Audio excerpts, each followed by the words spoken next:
The House will come to order. Members, please register.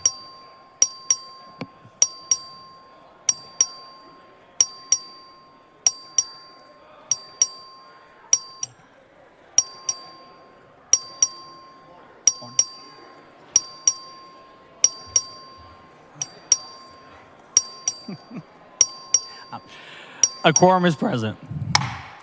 Will the House and Gallery please rise for the invocation, which will be offered by the chaplain.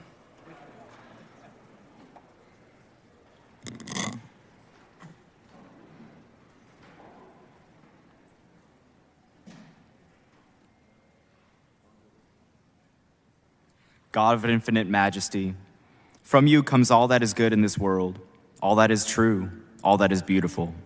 Send your Spirit to enlighten our minds, that we may recognize you in this world at all times, to have the faith to understand that you move behind all that happens, drawing in you, in your will, all things to yourself. Grant that we may love you and our neighbor for your sake.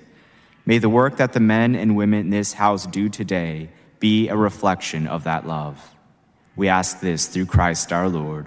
Amen.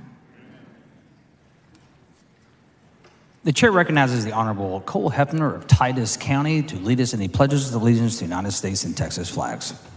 Thank you, Mr. Speaker. Please join me in the pledge to the United States flag.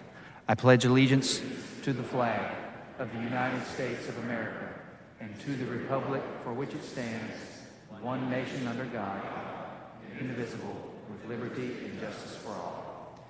And to the great state of Texas, honor the Texas flag. I pledge allegiance to thee, Texas, one state under God, one and indivisible.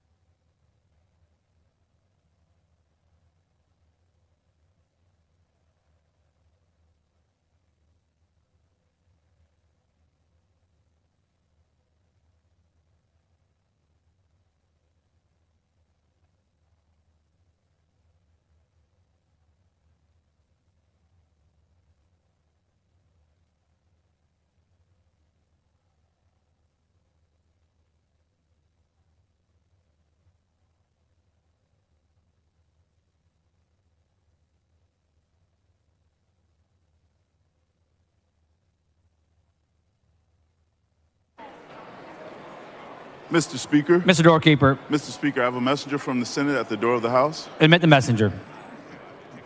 Mr. Speaker, I'm directed by the Senate to inform the House that the Senate has taken the following action. The Senate has passed the following measures. HCR 94, Craddock, sponsored by Campbell, in memory of the entrepreneur and philanthropist Red McCombs of San Antonio.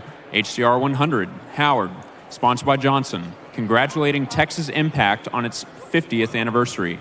SB 16, Hughes, relating to the purpose of public institutions. Thank you, Representative Krause.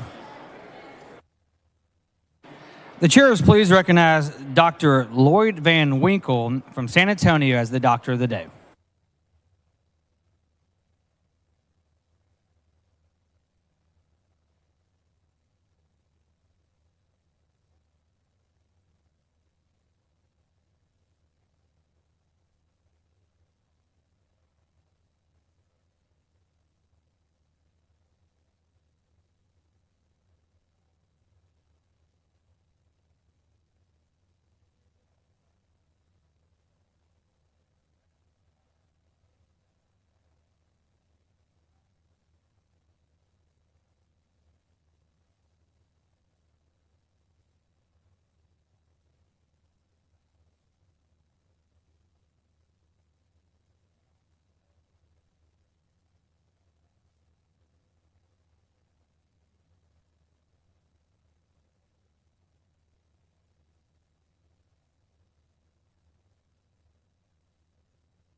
Mr. Metcalf moves to dispense the reading and referral of bills until the end of today's business. If objection, chair hears none, so ordered. The following announcement, the clerk will read the announcements.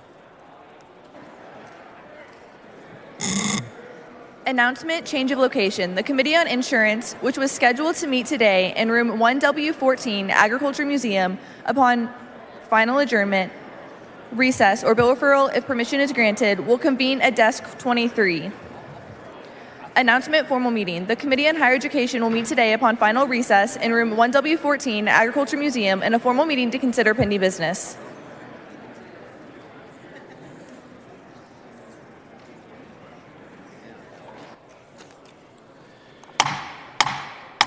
Members, a few announcements before we begin today. At 5 p.m. today, there's a deadline for submitting votes on Article 11 amendments to the Journal Clerk. You should also have a letter on your desk from Speaker Pro Tem Guerin and Chairman Harris regarding local and consent calendar procedures. I encourage you to review this letter before tomorrow's first local and consent calendar. Also, a very happy birthday to Mr. Ernest Bells.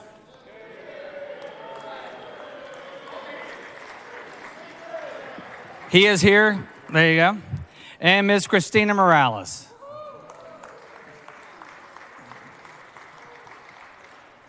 No better way to spend your birthday than in the House chamber.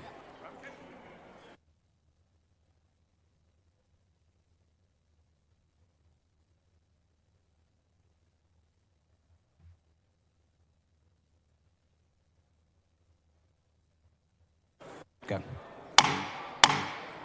Members, please take your seats. We have one memorial resolution today.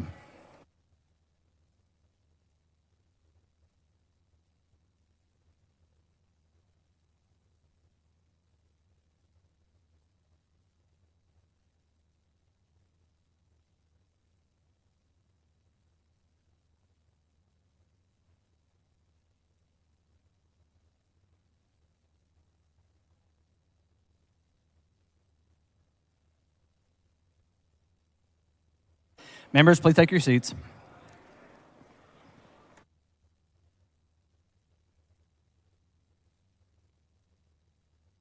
The chair lays out the following previously adopted resolution. The clerk will read the caption. HCR 67 by Craddock, in memory of Jafar Jeff Rahim Salih of Midland.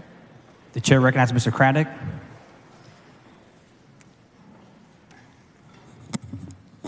Mr. Speaker, members, this morning we're here to recognize a family and a man from my district in Midland.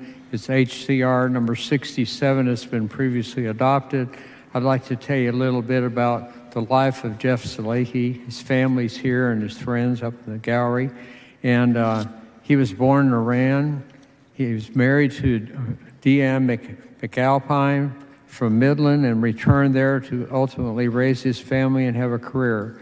He had quite a life and quite a life to follow. He learned English in this country while completing his bachelor's degree at the University of Kansas. He obtained an undergraduate degree from the University of Kansas and a master's of mechanical engineering from Texas Tech. He worked for Cahokia Petroleum, then Endeavor Energy Resources, and ultimately started his own consulting firm in 2001 in Midland, became very successful and very well known. He loved the oil industry, but he also loved his ranch in Harper, Texas, where he grew wine, grapes, amongst other things. He gave his whole life for helping others, including Manor Park and Midland Memorial Hospital, Midland High Sky Girls Ranch, and local schools. He ultimately established the Salehi Family Foundation, and in 2021 was awarded the Outstanding Philanthropist Award from the Association of Fundraising Professionals. He gave not only his financial resources, but his time and effort, his life, he and his wife and his daughter. And his daughter today, Cameron, who's up here introduced in just a minute, she is extremely as active as he was. She's involved in everything in Midland and that area. And they've been very wonderful to our community and the people in our area of the state. They have their grandson Cyrus is up there, and his granddaughter Rosemary are up there too. So, and the son-in-law and Cameron's husband Winston. So, I'd like for you to take a moment to think about this person who came to our country, learned to speak English, had a tough life to start, but he made a great success for himself and made a great success of what his life and his family should be about. And thank them today by this resolution. Mr. Speaker, I move adoption. Members, please rise for a moment of silence.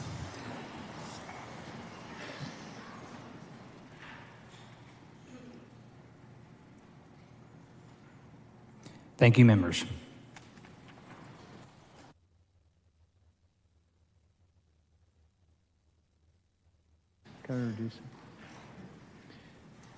Up here on the right, I'd like for the family to stand there. They're here from Midland today, and members of the family are here. They've even got the grandkids. I don't know how they're controlling all these this morning, but they've done a great job. I showed them the star in the rotunda. I'd like to give them a warm welcome.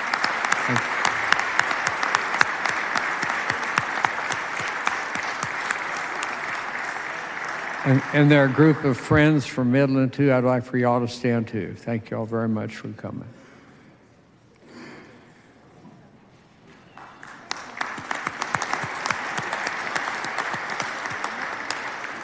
Thank you all very much.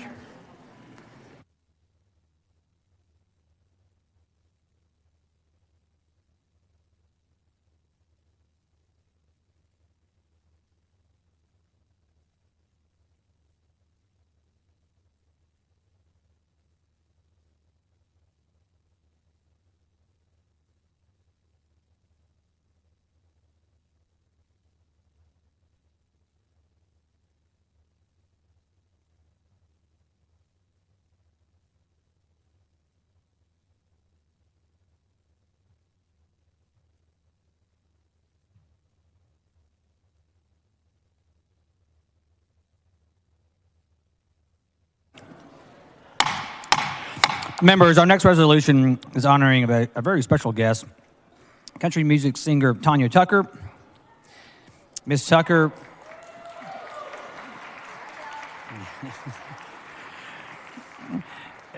Ms. Tucker obviously is very popular today. She needs to get over to the Senate immediately after we honor her. She'll be back in the Speaker's press conference room at 1 o'clock to be able to meet her and take photos with her.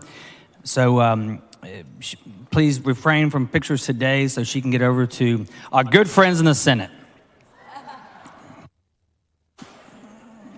The chair recognizes Dr. Buckley for a motion. Mr. Speaker, members, I move to suspend all necessary rules, take up H.R. 1062. Members, you heard the motions. Objection. The chair hears none. The rules are suspended. The following resolution, Dr. Buckley, following resolution, the clerk read the resolution. H.R. 1062 by Buckley, honoring native Texan and legendary country music artist Tanya Tucker. The chair recognizes Dr. Buckley to explain the resolution. All right. Thank you, Mr. Speaker's members. It is my distinct honor and privilege to speak to you today on a matter of great importance, the recognition of an extraordinary individual, the legendary Tanya Tucker. She joins us on the dais today. As a native Texan, Tanya has earned a prominent place in the history of our state, and her contributions to the music industry have been nothing short of exceptional. Her powerful voice, energy, and stage presence have captured audiences, making her a true legend in the country music world. Tanya's achievements in the music industry are numerous, including chart-topping hits like the 1972, her initial hit Delta Dawn, multiple platinum records, and numerous awards, including 2 Grammys in 2020 for While I'm Livin' and Bring My Flowers Now, and she will be inducted into the Country Music Hall of Fame as a member of the class of 2023. But beyond these impressive accomplishments, Tanya's unwavering dedication to her Texas roots is a testament to her love for this state and its rich cultural heritage. Tanya's talent and impact have extended beyond the realm of music as she has demonstrated her versatility on the big screen in movies and television shows, including as a guest judge on American Idol. Her tireless work ethic and unwavering commitment to her craft serves as an inspiration to us all. On behalf of the state of Texas, I'm honored to recognize Ms. Tanya Tucker for her contributions to the music industry and for her embodiment of the spirit and character that makes Texas great. She's a shining example of what can be achieved through hard work, dedication, and a steadfast commitment to one's passions. So let us join together in celebration and appreciation of this remarkable Texan and congratulate Tanya Tucker on this well-deserved recognition. Thank you, and God bless the great state of Texas.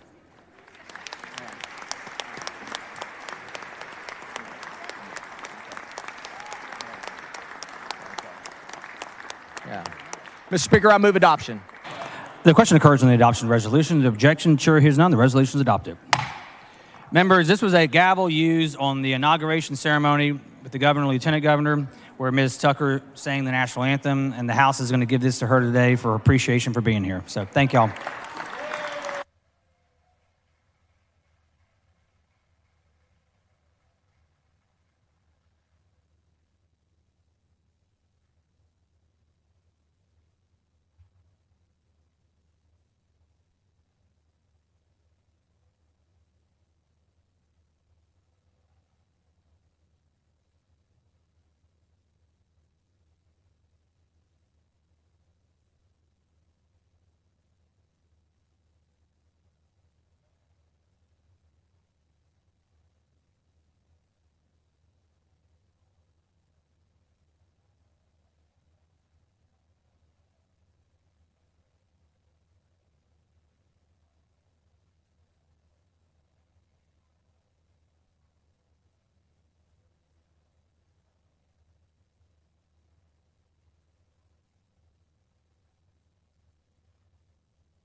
Ms. Trotz-Claire moves that all members named the H.R. 1062's objection. Chair hears none, so ordered.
The chair recognizes Ms. Gomez for a motion. Thank you, Mr. Speaker. I move to suspend all necessary rules and take up H.R. 883. Members, you heard the motion. The objection, the chair hears none. The rules are suspended. Following resolution, the clerk will read the resolution. H.R. 883 by Gomez, honoring Trey Mendez for his outstanding record of public service. The chair recognizes Ms. Gomez to explain the resolution. Good morning, members. We have Mayor Trey Mendez in the House. If you would please stand, from Brownsville, Texas. Thank you, Mr. Mendez. Members, Mayor Mendez is concluding his tenure as mayor of Brownsville this next month, and this occasion provides a fitting opportunity to recognize his tireless work on behalf of all our area residents. Mendez is a native of Brownsville. He served 9 years as a trustee of Texas Southmost College. Before being sworn in as mayor of Brownsville on July 2nd, 2019, he was the second youngest mayor in the history of the city. He has spearheaded a number of initiatives to boost economic development, invest in infrastructure, and increase the quality of life.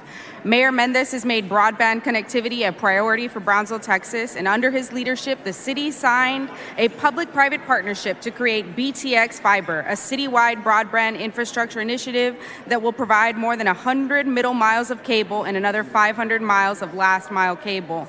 He's also been integral to helping the city become a hub for innovation and aerospace. Today, Brownsville is home to SpaceX, a Tesla service and delivery center, Space Ventures, and the Space Channel. Mayor Mendez was also one of 37 mayors from around the world selected to participate in Bloomberg Harvard City Leadership Initiative and served as a panelist and participant at the prestigious Yale Mayor's College the last 3 years. Through his visionary leadership, Mayor Mendez has helped build an even more prosperous future for the citizens of Brownsville. Ladies and gentlemen, please take a moment. Again, thank you so much, Mayor Mendez. On behalf of Representative Longoria and Representative Lopez, thank you so much.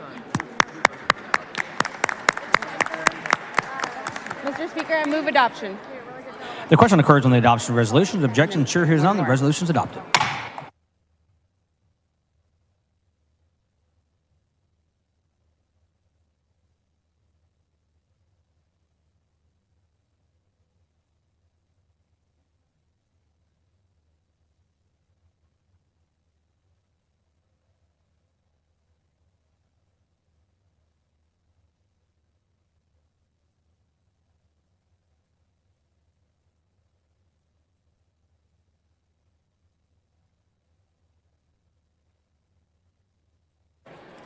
The chair recognizes Ms. Gomez for a motion. Mr. Speaker, I move we suspend all necessary rules and take up H.R. 884. Members, you heard the motion. The objection, the chair hears none. The rules are suspended. Following resolution, the clerk will read the resolution. H.R. 884 by Gomez, congratulating Helen Ramirez on her appointment as city manager of Brownsville. The chair recognizes Ms. Gomez. Thank you, Mr. Speakers. Members, once again, good morning. Today we have the Honorable Helen Ramirez. If you would please stand. Thank you, Ms. Ramirez. She's been appointed as our first female city manager of the city of Brownsville on January 9th, 2023. Again, she's part of the largest city in the Rio Grande Valley after having served as the interim manager since July of 2022. Previously, Ms. Ramirez was Brownsville's deputy city manager as well as executive director and CEO of GBEC. During her tenure with the city, she has played an instrumental role in accelerating growth, economic development, and redevelopment while helping to overhaul development codes and improve organizational culture. Before joining the city of Brownsville, Ms. Ramirez gained valuable experience with the city of Hutto, serving as the city's Director of Development Services, Executive Director for Business Development, and Assistant City Manager. Ms. Helen Ramirez is an American Institute of Certified Planners professional, and she belongs to the Texas City Management Association, the International City and County Management Association, the American Planning Association, as well as the International Council of Shopping Centers. Where do you get the time? She is a strong, dynamic leader. Ms. Ramirez has been instrumental in launching Brownsville on a course to even brighter and more economically sustainable future. Her expertise and commitment to excellence will serve her well in this challenging new role as our first female city manager of Brownsville. If you'd please stand once again, and members, let us recognize her excellence. Thank you so much for your service. Mr. Speaker, I move adoption. The question occurs on the adoption of the resolution. The objection, the chair hears none. The resolution is adopted. The chair recognizes Mr. Cook for a motion.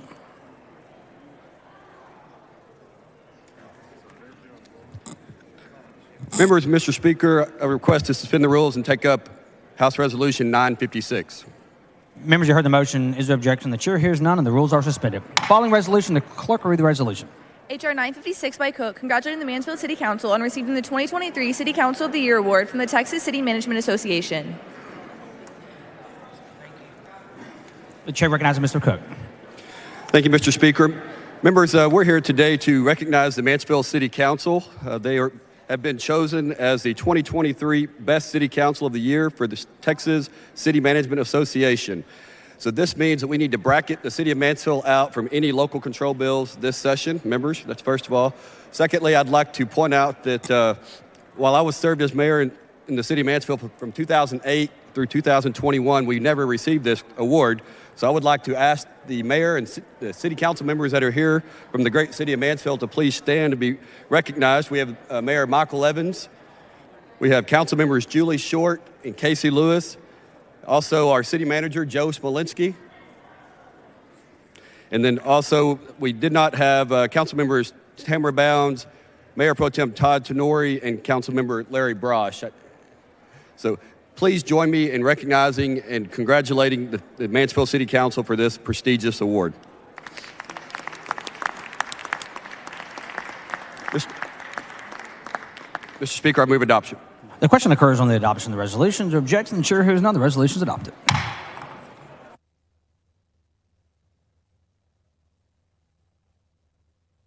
The chair recognizes Ms. Campos for a motion. Mr. Speaker, members, I move to suspend all necessary rules to take up and consider House Resolution 928. Members, you heard the motion. Is there objection? The chair hears none, and the rules are suspended. The following resolution, the clerk will read the resolution. H.R. 928 by Campos, honoring Bexar County SD 19 Tejano Democrats and Bexar United Tejano Democrats SD 26 on the occasion of Tejano Day at the state capitol. The chair recognizes Ms. Campos to explain the resolution. Thank you, Mr. Speaker and members. We moved the honoring of Tejano Democrats to today because of a conflicting schedule last week. 1 week after Tejano Day on April 6, I am proud to recognize the hard work of the Tejano Democrats, leaders and volunteers from this group that are here in the gallery today. Texans of Spanish, American, African, and indigenous descent have played a fundamental role in the history of the Lone Star State. Tejano men and women have long been champions of social and political progress, devoted to the ideals of liberty and equality, and many Tejanos were early and powerful advocates for free speech, freedom of the press, and public education in Texas. These individuals are committed to fostering a more inclusive, effective Texas Democratic Party. Tejano Democrats are making a lasting positive impact in their communities, and they take pride in their outstanding achievements. Thank you to some of the members from Bexar County, Texas, who are here today. Emilio, Jose, Erica, Sylvia, and Elizabeth. You are all outstanding civic leaders, and progress continues because of people like you. Please join me in welcoming the Tejano Democrats, and thank you so much for being here. I move adoption. The question occurs on the adoption of the resolution. Objection, chair hears none. The resolution is adopted.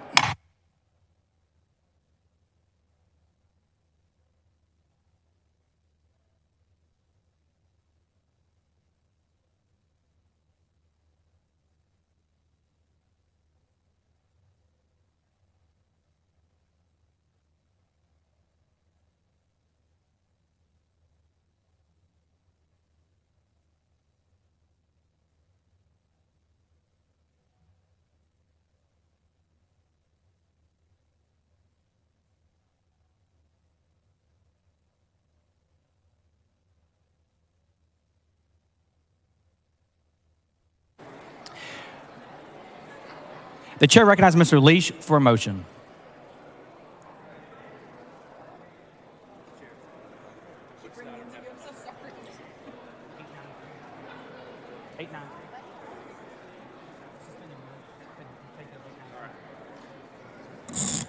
Thank you, Mr. Speaker. Members, my move to suspend the rules to take up and consider House Resolution 893. Members heard the motion. The objection. The chair hears none. The rules are suspended. Following resolution, the clerk will read the resolution. H.R. 893 by Leach, recognizing April 13th, 2023 as Texas Food Bank Day at the state capitol. The chair recognizes Mr. Leach to explain the resolution. Thank you, Mr. Speaker. Members, appreciate you allowing me the opportunity to recognize Texas Food Bank Day at the state capitol. Members, the Feeding Texas Network is the largest hunger relief organization in Texas. Together with 21 member food banks, they provide emergency food and other services to more than 5 million Texans every year. Last year, Feeding Texas distributed enough food to provide over 650 million meals to our neighbors in need. Members, during the first year of the pandemic alone, Texas food banks delivered 1 billion with a B, pounds of food. That's during the first year of the COVID-19 pandemic alone. This network reaches every county in Texas through a network of 3,000 community partners, including churches and other places of worship, soup kitchens, schools, community centers, senior centers, and hospital clinics. Their mission, as you know, is to lead a unified effort for a hunger-free Texas. Many of the leaders and folks who are selflessly serving with local food banks are here in the Capitol. We welcome you to your Capitol, including the president and CEO of the North Texas Food Bank, my friend Tricia Cunningham, who's up here in the gallery as well. Welcome to the Capitol. Members, I know there's some legislation moving. Wow, there's a lot more of you than I expected. Thank you again for being here at the Texas Capitol today. Members, by facilitating the distribution of surplus food, responding to disaster, raising awareness about good dietary practices, and helping to prevent diet-related disease, Feeding Texas is reducing hunger and contributing greatly to the health and well-being of the great state of Texas. Mr. Speaker, I move passage. The question occurs on the adoption of the resolution. Is there objection? The chair hears none. The resolution is adopted. Ms. Jones of Harris moves out all members' names. Is there objection? The chair hears none. So ordered.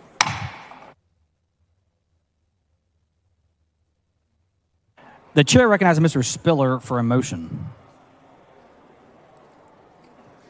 Thank you, Mr. Speaker. Mr. Speaker, members, I move to suspend all necessary rules and take up and consider House Resolution 1088. Members, you heard the motion. Is there objection? The chair hears none. The rules are suspended. Following resolution, the clerk read the resolution. H.R. 1088 by Spiller, honoring students of San Saba High School on the occasion of their visit to the state capitol. The chair recognizes Mr. Spiller. Thank you, Mr. Speaker. Today we have a number of San Saba High School students here with us in the gallery. I'd ask them to please stand, and members, if you would, please join me in welcoming them to their state capitol.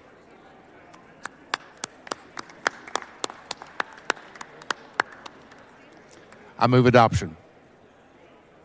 The question occurs on the adoption of the resolution. Is there objection? The chair hears none. The resolution is adopted. The following announcement, the clerk will read the announcement.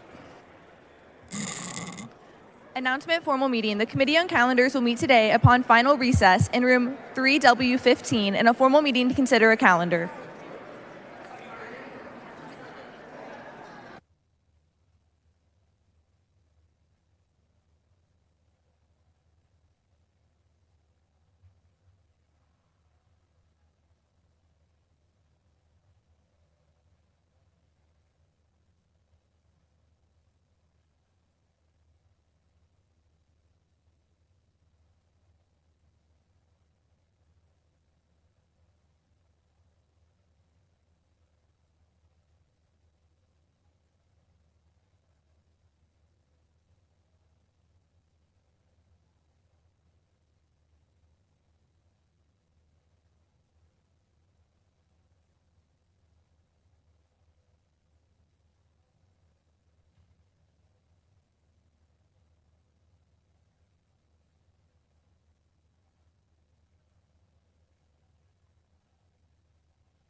Members, we have a few housekeeping items to take care of before we begin the third reading. We're going to stand at ease for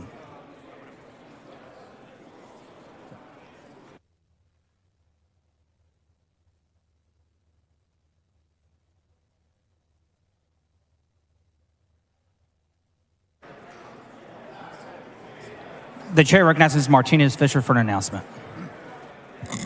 Thank you, Mr. Speaker. Members of the House Democratic Caucus, we're going to meet in the Speaker's Committee Room while we stand at ease. Again, members of the House Democratic Caucus will meet in the Speaker's Committee Room here in the back while we stand at ease. Thank you. Members, we have a few housekeeping items to take care of before third reading, and the House will stand at ease until 11:30.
The House come to order. Members, we're about to go on to today's calendar.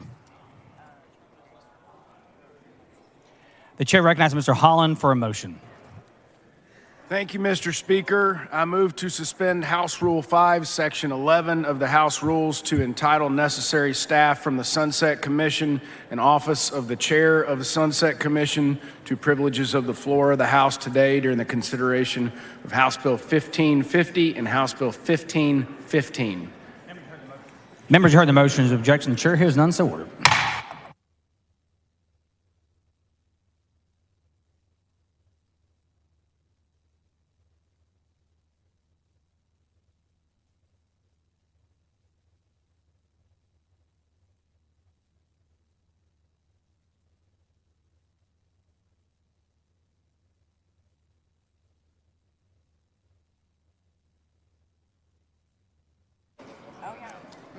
Members, we are about to go on the third reading calendar. These are record votes.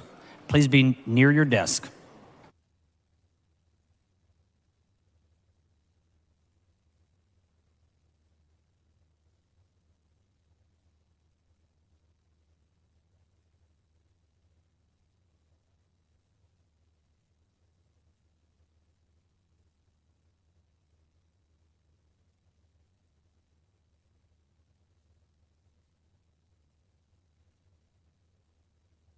The chair lays out on third reading HB 14. The clerk will read the bill. HB 14 by Harris of Anderson relating to certain approval procedures for property development review by a political subdivision. The chair recognizes Mr. Harris of Anderson to explain the bill. Thank you, Mr. Speaker. Members, this is House Bill 14 that we heard yesterday. It increases housing affordability, or I'm sorry, decreases housing affordability. Mr. Speaker, I move passage. The question occurs on final passage of HB 14. This is a record vote. The clerk will ring the bell. Mr. Harris of Anderson voting aye. Mr. Cortez voting aye.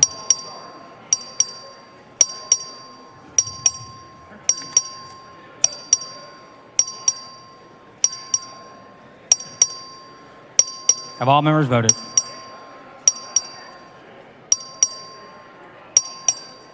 Good bill, good bill. Ms. Jones of Harris voting aye. Have all members voted? There have been 145 ayes and 1 nay. HB 14 is finally passed. The chair lays out on third reading HB 866. The clerk will read the bill. HB 866 by Oliverson relating to approval of certain land development applications by a municipality or county. The chair recognizes Dr. Oliverson to explain the bill. Thank you, Mr. Speaker. Members, this is the shot clock cleanup bill that we heard yesterday, and I move passage. The question occurs on final passage of HB 866. The clerk will ring the bell. Mr. Harris voting aye. Dr. Oliverson voting aye. Have all members voted? There have been 136 ayes and 10 nays. HB 866 is finally passed. The chair lays out on third reading HB 1526. The clerk will read the bill.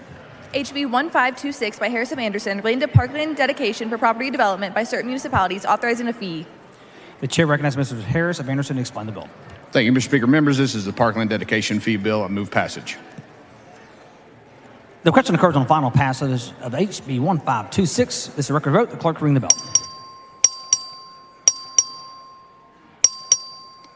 Have all members voted? There have been 119 ayes and 24 nays. HB 1526 is finally passed.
Chair lays out on third reading House Bill 1263. Clerk will read the bill.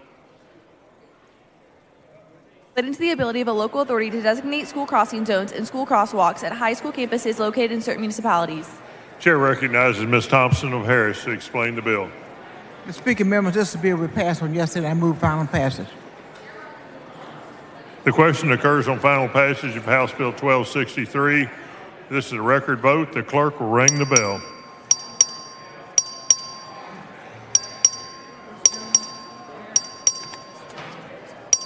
Shall Ms. Jones of Harris vote?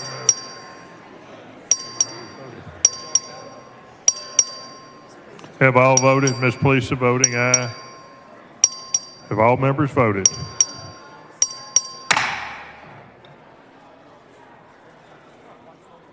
There being 141 ayes and 4 nays, bill finally passes.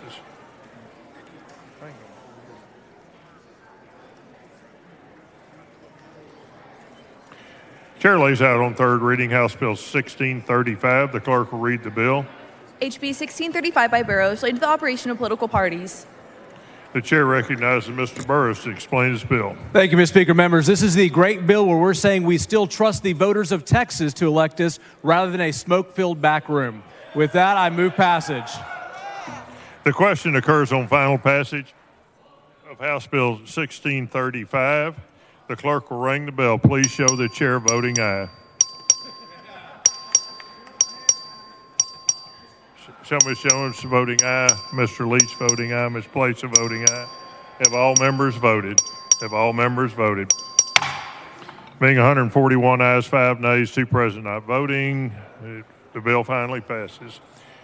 Chair lays out House Bill 180 on third reading. The clerk will read the bill. HB 180 by Moody, relating to requiring a court that sets an execution date to withdraw the execution date on the motion of the prosecuting attorney with jurisdiction over the underlying case. Chair recognizes Mr. Moody to explain the bill. Thank you, Mr. Speaker. Members, as I stated yesterday, this was an issue that was raised as we investigated the impending execution of Melissa Lucio last year, and this makes sure and clarifies who has the authority when it comes to setting execution dates. I move passage. The question occurs on final passage of House Bill 180. This is a record vote. The clerk will ring the bill. Show Mr. Moody and Mr. Leach voting aye. Have all members voted?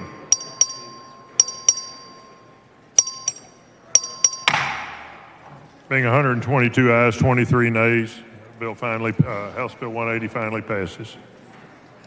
The chair lays out House Bill 1615 on third reading. The clerk will read the bill. HB 1615 by Button, relating to strategies to increase the availability of child care and pre-kindergarten programs. Chair recognizes Ms. Button to explain the bill. Thank you, Mr. Speaker. Members, HB 1615 aims to increase the availability of child care and pre-K programs by removing some of the obstacles standing in the way. Move passage.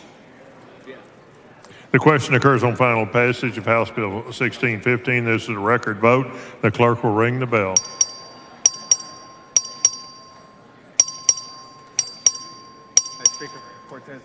Show Mr. Cortez voting aye.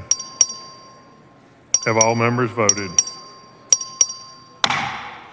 Being 126 ayes, 21 nays, the bill finally House 1615 finally passes.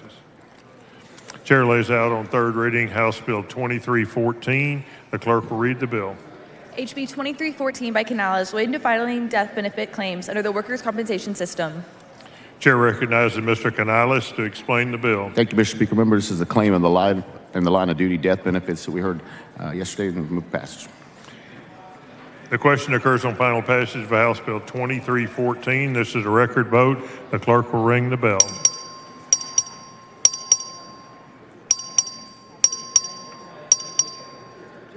Have all members voted? Show Ms. Jones of Harris voting aye. Have all members voted? Being 147 ayes, 0 nays, House Bill 2314 finally passes. Chair lays out on third reading House Bill 2015. The clerk will read the bill. HB 2015 by Leach, relating to the exemption from jury service for persons over a certain age. Chair recognizes Mr. Leach to explain the bill. Thank you, Mr. Speaker. Members, this bill moves the jury exemption age up from 70 to 75. In honor of you, Speaker Guerin, I move passage. The question occurs on final passage of House Bill 2015. This is a record vote. The clerk will ring the bell.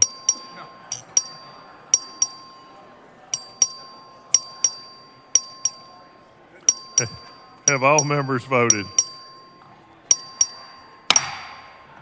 Being 138 ayes, 9 nays, House Bill 2015 finally passes. Chair lays out on third reading House Bill 699. The clerk will read the bill. HB 699 by Frank, relating to determining the student enrollment of a public school that allows non-enrolled students to participate in University Interscholastic League activities for purposes of assigning a University Interscholastic League classification. Chair recognizes Mr. Frank to explain the bill. Thank you, Mr. Speaker. Members, this bill cleans up the UIL provisions passed last session. It puts existing UIL rules into statute. I move passage. The question occurs on final passage of House Bill 699. This is a record vote. The clerk will ring the bell.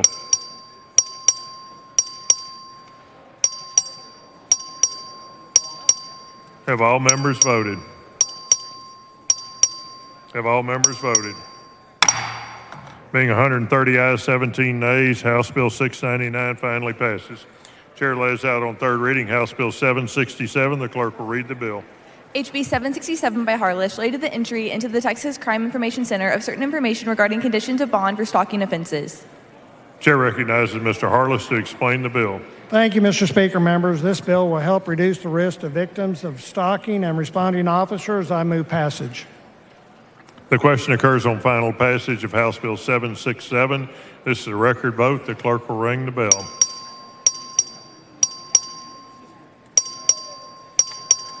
Have all members voted? There being 144 ayes, 0 nays, House Bill 767 finally passes. Chair lays out on third reading House Bill 166. The clerk will read the bill. HB 166 by Gonzalez of El Paso, relating to the appointment of an educational representative for certain students with disabilities. Chair recognizes Ms. Gonzalez of El Paso to explain the bill. Thank you, Mr. Speaker. Members, right now our special education students are allowed to be in our schools until they're 21, but when they're 18, they're considered adults. But there are some special education kids who are not able to be adults for themselves and make educational decisions, so this fixes the gap for our most vulnerable special education kids, and I move passage. Also, I'm really glad that Gary Van Diver is my joint author in this bill. The question occurs on final passage of House Bill 166. This is a record vote. The clerk will ring the bell.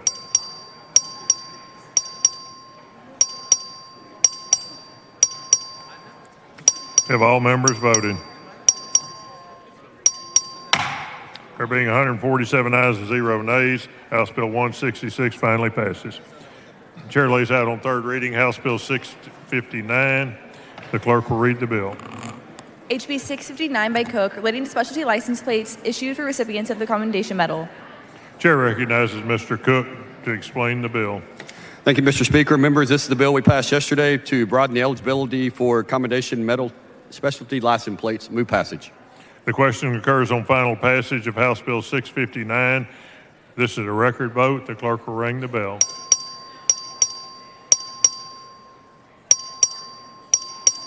Have all members voted? There being 147 ayes, 0 nays, House Bill 659 finally passes. The chair lays out House Bill 697 on third reading. The clerk will read the bill. HB 697 by Holland, relating to seller's disclosures regarding fuel gas piping and residential real property. Chair recognizes Mr. Holland to explain the bill. Thank you, Mr. Speaker. House Bill 697 is a seller's disclosure transparency bill. I'm passing this in honor and memory of Brendan Teal of Heath, Texas, who passed away in 2012. Move passage. The question occurs on final passage of House Bill 697. This is a record vote. The clerk will ring the bell. Show Ms. Bowers voting aye. Have all members voted? There being 142 ayes, 6 nays, House Bill 697 finally passes. The chair lays out on third reading House Bill 567. The clerk will read the bill. HB 567 by Bowers, relating to discrimination on the basis of hair texture or protective hairstyle associated with race. Chair recognizes Ms. Bowers to explain the bill. Thank you, Mr. Speaker. Members, this is HB 567 that we strongly voted out yesterday, the Texas Crown Act. I want to thank you that we passed this yesterday, and I hope we'll do so today. I move final passage. The question occurs on final passage of House Bill 567. This is a record vote. The clerk will ring the bell. Show Ms. Bowers voting aye.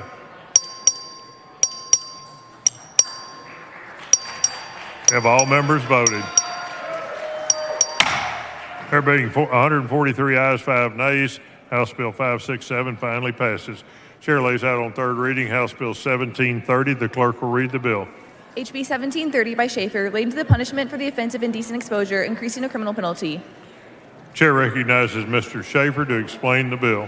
Thank you, Mr. Speaker. This bill increases the punishment for indecent exposure, second and third offense, and I move passage. The question occurs on final passage of House Bill 1730. This is a record vote. The clerk will ring the bell.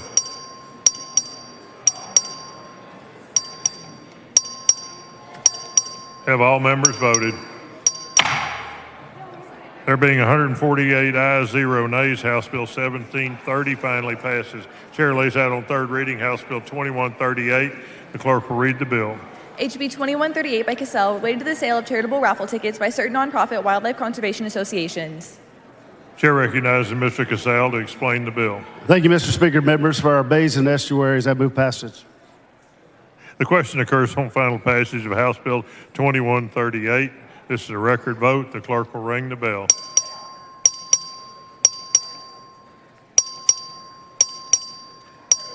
Have all members voted?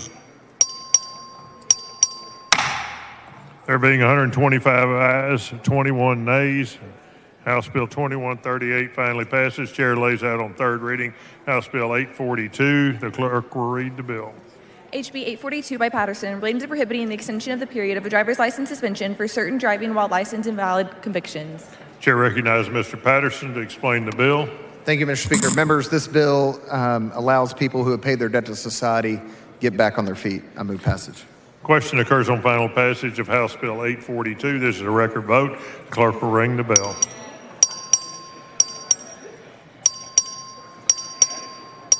Have all members voted?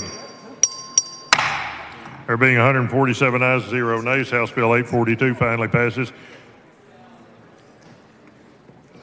Chair lays out on third reading House Bill 1590. The clerk will read the bill. HB 1590 by Burns, related to the establishment of the Texas Leadership Scholars Program to serve as a merit-based scholarship and leadership opportunity for high-achieving emerging leaders with financial need. Chair recognizes Mr. Burns to explain the bill. Thank you, Mr. Speaker. Members, this bill codifies the Texas Leadership Scholar Programs as a pilot program currently. Move passage. Question occurs on final passage of House Bill 1590. This is a record vote. The clerk will ring the bell.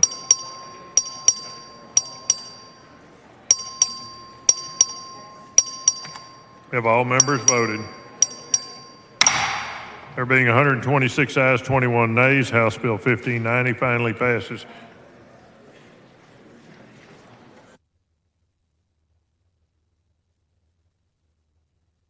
Members, we will begin on the major state calendar shortly.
The following announcement, the clerk read the announcement.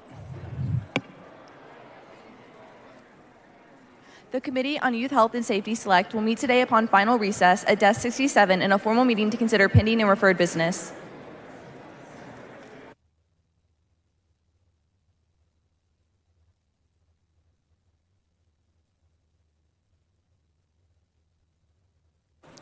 The chair lays out on second reading HB 2. The clerk read the bill. HB 2 by Meyer, relating to providing property tax relief through the public school finance system and property tax appraisal and administration. The chair recognizes Mr. Meyer to explain the bill. Thank you, Mr. Speaker. Members, House Bill 2, the Property Tax Relief Act, will result in the largest tax cut in Texas history.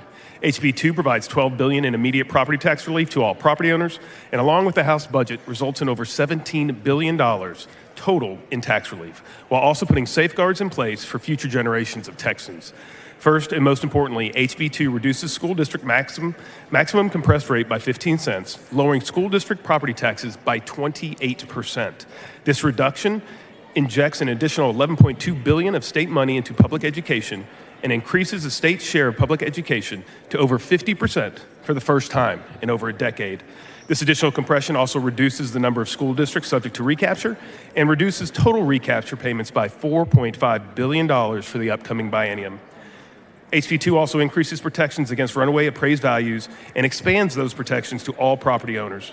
HB 2 achieves this by expanding the existing appraisal increase cap from homeowners to all real property owners and reducing the cap from 10% to 5% per year for homestead owners. One of the top issues that we all hear consistently back home is the astonishment when they receive their property appraisals. HB 2 protects homeowners and businesses from the shock of rapidly rising property values by providing predictability while also making it easier to plan for future investment and economic growth. Last, HB 2 requires tax assessors to provide escrow accounts at the request of property owners to better help them plan and save to pay their property tax bills by making monthly payments. Members, we have a once-in-a-lifetime opportunity to provide the largest tax cut in our state's history and put safeguards in place for future generations of Texans. HB 2 provides permanent property tax relief and improves the predictability of the property tax system. And with that, I believe we have a couple of amendments. Ms. Howard, for what purpose? Mr. Speaker, would the gentleman yield for a couple of questions? The gentleman yield for a couple of questions. I will yield. The gentleman yields. Thank you, Representative Meyer. And we talked briefly earlier this morning. I just had a couple of questions that I'm trying to formulate very quickly right now. One of which, though, was to look at the reduction from 10% cap to a 5% cap and what the results of that might be. And one of the things I was wanting to point out, and I think you answered that it was another part of the bill that addressed it, but because you 65 and over and those with disabilities, their taxable amount is frozen. They would not benefit from the 5% cap. Is that correct? The cap itself, because they're frozen, I'm sorry? does not. The cap itself, because they are frozen, does not. But the increase in compression, they absolutely would benefit. So there are certain populations that would benefit from the cap and certain populations that would not. Well, it depends, because for the first time in history, we're moving it from just a homestead over to all property. So you're going to have more Texans benefit from the cap because we're putting it on all property and not just homestead. So I would say that we're actually expanding, of course, the number of Texans that are going to benefit from the cap. Right. It does sound like it'd be increasing the number of Texans it would cover, but it is important for people like me over 65 to know that that part of the tax does not benefit you if you were over 65 or disabled. Is that correct? Because you're frozen, correct? Yes, correct. Okay. And then in terms of currently we have the 10% cap, and going to a 5% cap, my understanding, and I'd like for you to tell me if this is incorrect, is that the average growth over a period of time is about 6%, and that the 10% cap was put in initially anyway to address what has just recently happened, where we had these exorbitant increases in property values to protect homeowners in particular, and that the 5% is below what the average is, which would create the more inequitable system on a continuing basis, as opposed to just kicking in when we really needed it to protect the homeowner. Is that No, I would absolutely disagree with that statement. Okay. So what we're doing is that we are doing exactly that, Ms. Howard. We are reining in the growth on appraisals. And so to the extent that it could be greater, that is one of the entire points of this bill is to rein in that growth. So if you're telling me it's 6%, which I have no reason to disagree, you're right. I want it lower. I want it at 5% for every homeowner and every property owner in the state, because we want everyone to benefit from this benefit from the cap, so these exploding appraisals don't affect them every day, which they do currently. And I'm sorry, Mr. Speaker, I'm having a hard time hearing. Members, please take your conversation outside the rails. Thank you, Mr. Speaker. Chairman Meyer, I also want to know how this relates to compression, because I know your bill does include a significant amount of property rate compression, correct? Correct. That is a compression that would be tied to this bill, a one-time type compression. If the current system we have with the 10% max cap, rather, allows for growth to occur that is applied to compression based on HB3. So we can't go over 2.5%, and all of that growth goes back in to reduce the rate. Will what you're proposing also reduce the rate? Yes. On an ongoing basis. On an ongoing basis, the compression will occur. This is a commitment from the House that this compression is not just a 1 year or 2 year or 3 year or 4 year. We're going to continually compress the rate by 25 cents when you take HB1 and HB2 together. And so it is an ongoing commitment from the House to compress the rate and lower the taxes. One time. No, ongoing. Yes. Well, I mean, it's one time, but we're not doing a rate compression of 15 again and again and again. You're doing it this time. No, we're committing to do it ongoing, the 25-cent rate compression. The 25 cent, it's not, what I guess I'm trying to say, it's not cumulative. It's not cumulative. You're not going to do 25, then next time do another 25, and then next time do another 25. It is ongoing, ma'am.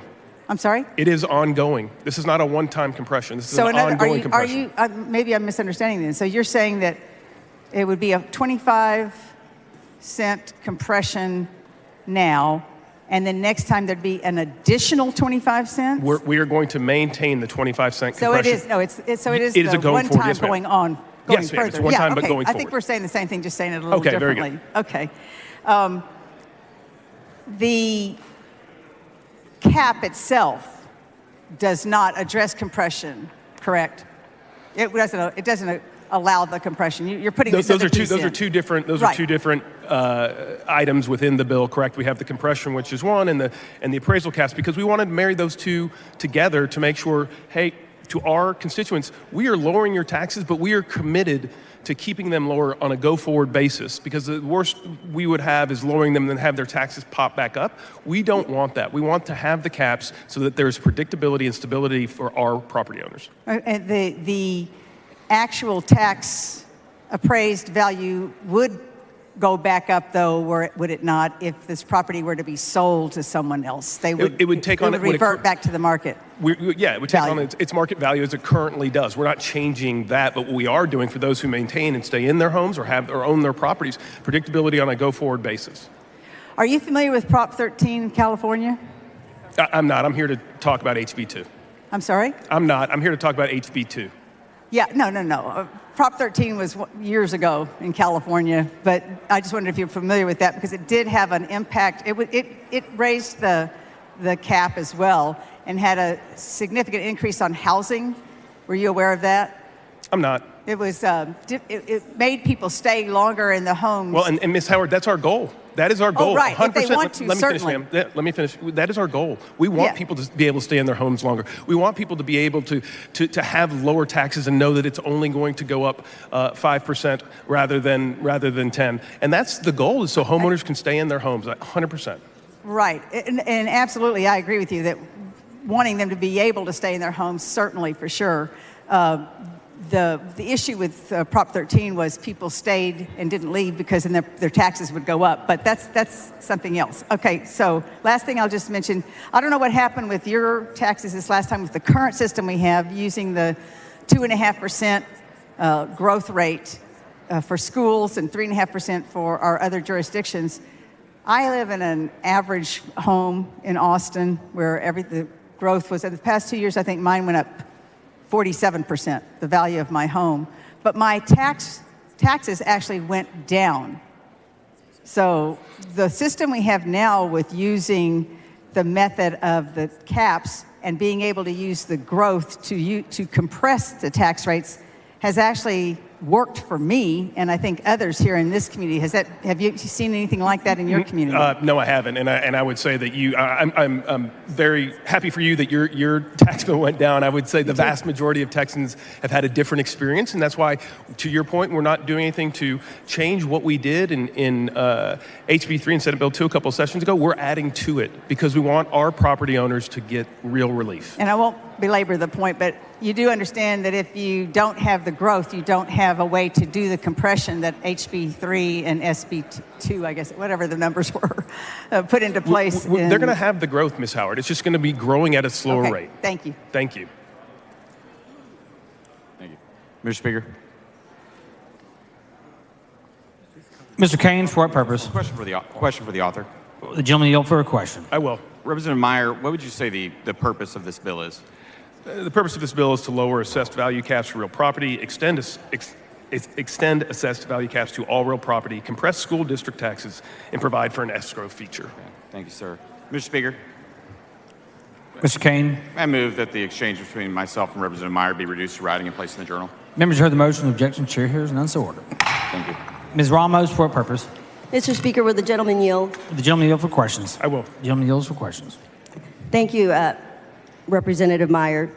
In reading the HRO report on page 3, it references homestead.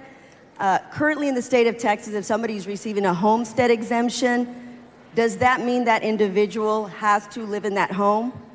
No, that's what we're doing. And so even if you live in a home, what our caps do is that they now extend to all real property. So let's just say, Ms. Ramos, you have a rental home that you rent out, that you will also receive the 5% cap. But the way the law is written now, for me to receive a homestead exemption, I can have other rental properties, but the exemption is only in the home that I'm living in, correct? Oh, correct. I'm sorry, if you're asking Yes. about a homestead exemption, yes, but this bill does not deal with homestead exemption. Right. So in saying the bills, in the HR report, it says it references homestead in sections of the tax code, changes it to property. Is that correct? The term It would be extends property. it. It doesn't change it. It just extends it, so it allows for homestead, but then it extends the caps to all real property. Yes, sir. So the caps now under this HB 2 would also apply to real property. Does that include commercial property? It does. Okay, and so in HB 2, a commercial property owner does not necessarily have to be a Texan. So we'll be giving these benefits, these incentives to non-Texans. I could live in California, I could live in Iraq or China or Mexico, own property and receive the benefit that currently is just to actual Texans, correct? Ms. Ramos, this applies to anyone who owns real property. So anybody in any part of the world that owns property in Texas? Anyone who owns real property in Texas. Okay, so voting for HB 2 is saying, in my vote, I would say, if you're a commercial property owner in California, I want you to have savings, money that no longer goes to my public schools. I'm okay with you having that savings because you own real property, correct? No, That's what I would Ms. be Ramos, saying. and clearly, I mean, we can have this conversation. I don't know where, but I appreciated you throwing in the point of reducing money to public schools. If you listen to my layout, what we actually are doing is increasing the state's share to over 50% burden of public education. This has nothing to do at all. And in fact, Representative Chairman King has a fantastic bill, HB 100, that will address school funding. This bill is about property tax relief. Right, and so in addition to school, we're also talking about other fees and local fees where we currently receive funding for through property taxes. So ultimately, at the end of the day, there are different pools of money that we have to rely on, correct? Just to fund our local municipalities, just different pools of funding.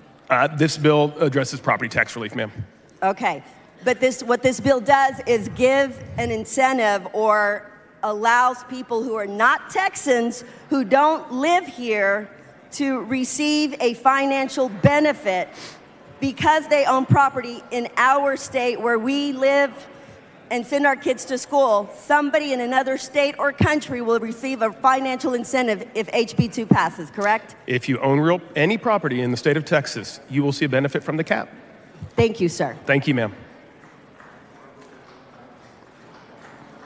Ms. Thury, for what purpose? The gentleman yield. The gentleman yield for questions. I will. The gentleman yields. Thank you, Mr. Speaker. Chairman Meyer, do you recall hearing testimony in the Ways and Means Committee how this bill might help small business owners? I do. Would you be able to explain a little bit about the predictability aspect, about the appraisal caps, and how that would help small business owners not be so surprised with the instability of rising property taxes? Well, we heard from a number of Texans who came into the Ways and Means Committee who were small business owners. And one in particular was a restaurant owner in San Antonio. And she said, I need this. I must have this. Because every January, I do not know what my appraisal is going to be. It could go up by 50%. It could go up by 10%, it could go up by 100%.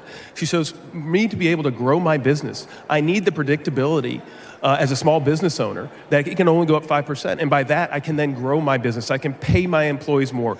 The predictability and stability that this bill provides to small business owners and big business owners will certainly help those businesses to grow as they go forward. Thank you, Mr. Chairman. And my final question, since this bill does apply to commercial properties, as you all were just hearing, or we just discussed, could you share with us a little bit of how this would help renters in the long run? Because if the property taxes are lower for those that the landlords, then they can actually pass those savings on to the renters versus the increase. Sorry. Thank you, ma'am. Absolutely. So currently, whether you own a rental home or you own an apartment complex or multifamily unit, you currently don't know what your appraisal is going to be. And as those appraisals have just skyrocketed over the last 5 or 10 years, I can tell you renters have seen rent skyrocket over the last 5 or 10 years. But under this bill, we would cap it at 5%. So those apartment owners, those rental home owners could then pass those savings along to renters because they're not having to increase the rent to meet the increased appraisal. They're able to keep the rent steady. And I guarantee you will see in 5 years from now a different trajectory for rent than we've seen over the last 5 or 10 years because of the predictability, and those apartment owners, those multifamily owners, those rental home owners will now not have to pass along these huge increases in appraisals to their renters, so renters will see a benefit. Thank you, Mr. Chairman. I'm honored to be a joint author because I believe this bill will definitely help my district. Thank you, Vice Chair.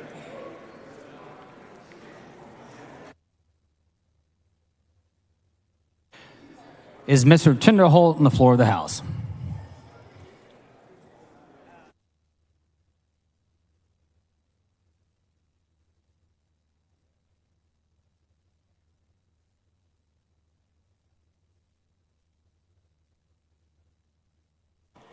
The following amendment, the clerk will read the amendment.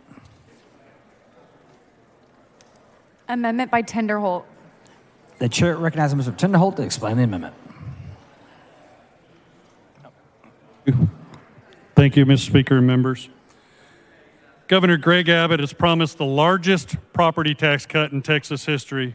This amendment delivers on that promise by providing $20 billion. The number to beat seems to be about $14.2 billion that was in 2008 and 9. And for members of the public who are wondering what compression means, it's just an amount paid by the state to local governments to compress or decrease your property tax. While the House claims to offer $17.3 billion in tax relief, it fails to acknowledge that the number includes $5.3 billion in old compression efforts. Our budget night, I heard several legislators say this is entirely new compression. However, the $5.3 billion counted in our $17.3 billion number is based on current law.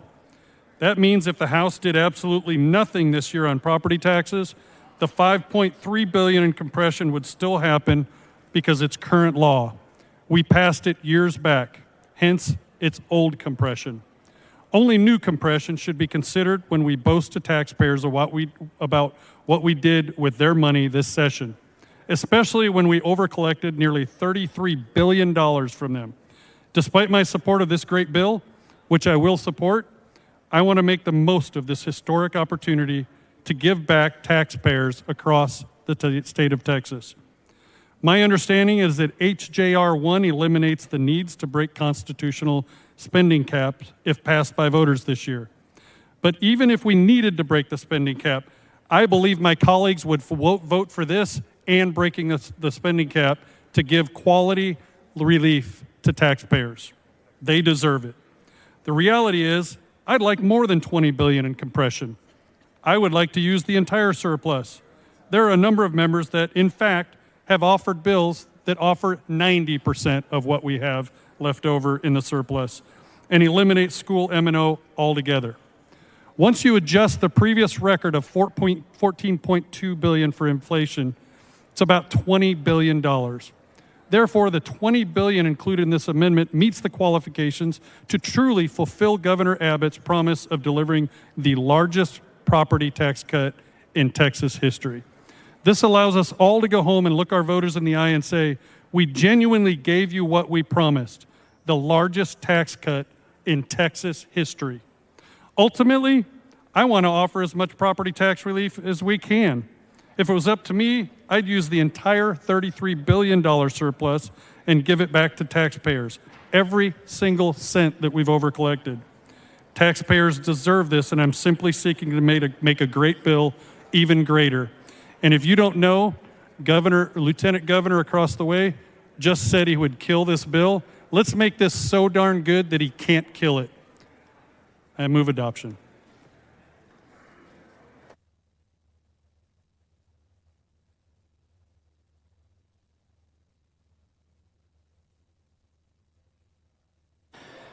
The chair recognizes Mr. Meyer to speak in opposition to the amendment. I appreciate Mr. Tinderholt's amendment, but we are going to continue to have these conversations after we get this bill off the floor, and we will be looking at every single aspect of this bill, including the amount of tax relief, which, as I stated, is the largest as it currently stands in the history of the state of Texas. But these conversations will be ongoing, and I look forward to having these conversations after we vote this bill off the floor. And so with that, I'm going to move to table Representative Tinderholt's amendment. The chair recognizes Mr. Tinderholt to close on the amendment. Thank you very much. I appreciate you all listening intently, and I think it's important to note that when I go home, and I think when you go home, and we look the people in the eye, and they know there was almost $33 billion, do we want to tell them we increased government more, or do we want to tell them we gave them their money back? I've requested a record vote on this, and I hope you'll be with me and vote for my amendment to stand with me with the property tax compression and with the taxpayers. Please vote with me. Thank you.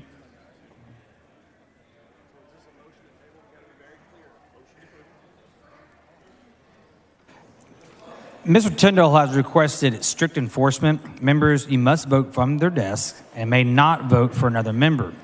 Members, Mr. Meyer has moved to table the amendment, the Tinderholt amendment. If you support the amendment, vote no on the motion to table. If you support the amendment or you oppose it, vote yes. So again, if you're with Mr. Tinderholt, you vote no. If you're with Mr. Meyer, you vote yes. A record vote has been requested. A record vote has been granted. The clerk will ring the bell. Show Mr. Meyer voting aye, Mr. Tinderholt voting nay.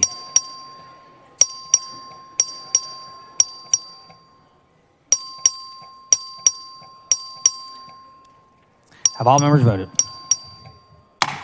There have been 118 ayes and 20 nays. The motion to table prevails.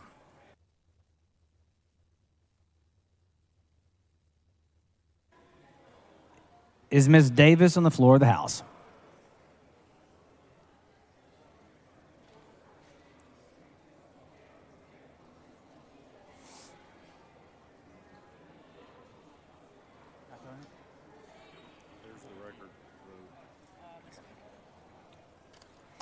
Is Ms. Goodwin on the floor of the House?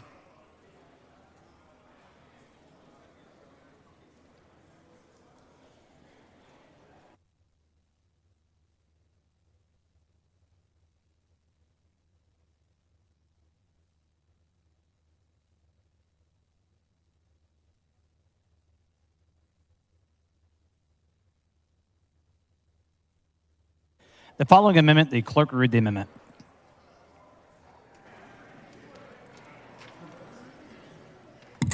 Amendment by Goodwin. The chair recognizes Ms. Goodwin to explain the amendment.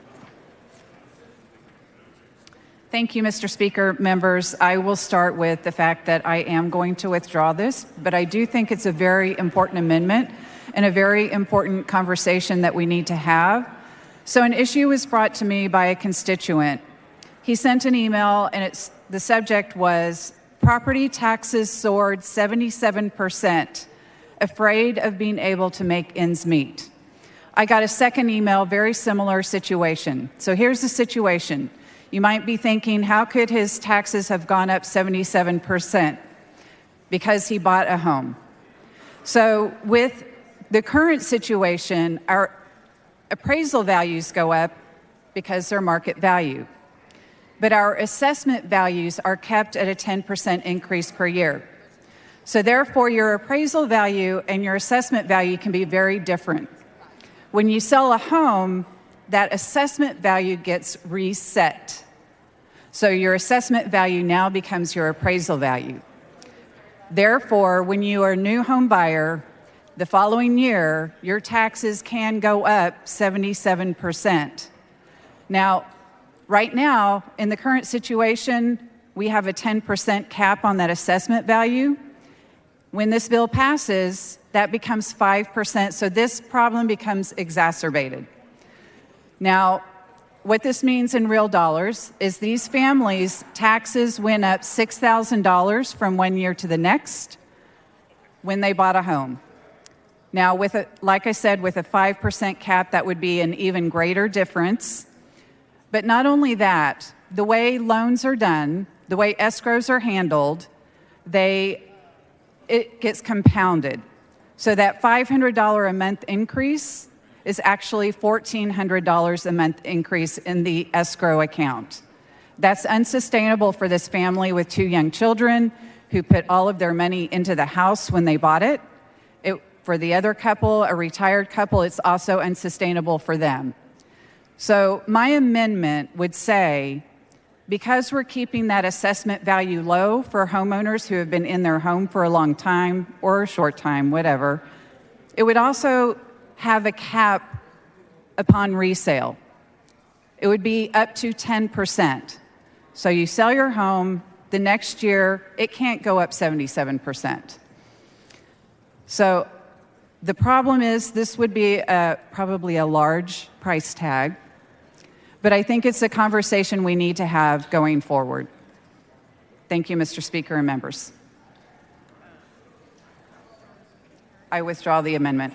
The amendment has been withdrawn.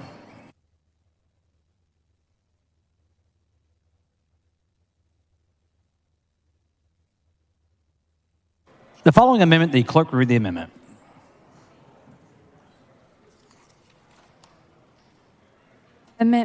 Amendment by Goodwin. The chair recognizes Ms. Goodwin to explain the amendment. Mr. Speaker, members, okay, this is on the same issue, and it goes to the fact that we should disclose to a home buyer what their property taxes are going to be. I'm withdrawing it and pulling it down because we were a little bit rushed in trying to formulate this amendment, and the amendment says that notice would happen after the fact. So in this particular situation that I just explained, the home buyer has taxes of $8,000. The following year it's $14,000. Somebody should be letting that home buyer know before they close what's going to happen in the future. So I think that we need to continue working on this. It's not in a realtor's interest. It's not in the lender's interest. It's not in the title company's interest to say your taxes could go up substantially next year. But it's unfair to the home buyer to not know the situation. So at some point, there should be better disclosure on the issue. With that, I withdraw it. Thank you, Mr. Speaker. The amendment has been withdrawn.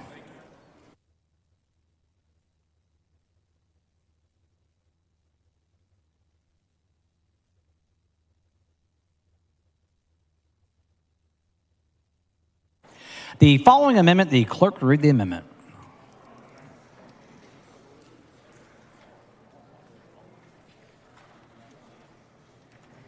Amendment by Zwiener. The chair recognizes Ms. Zwiener to explain the amendment.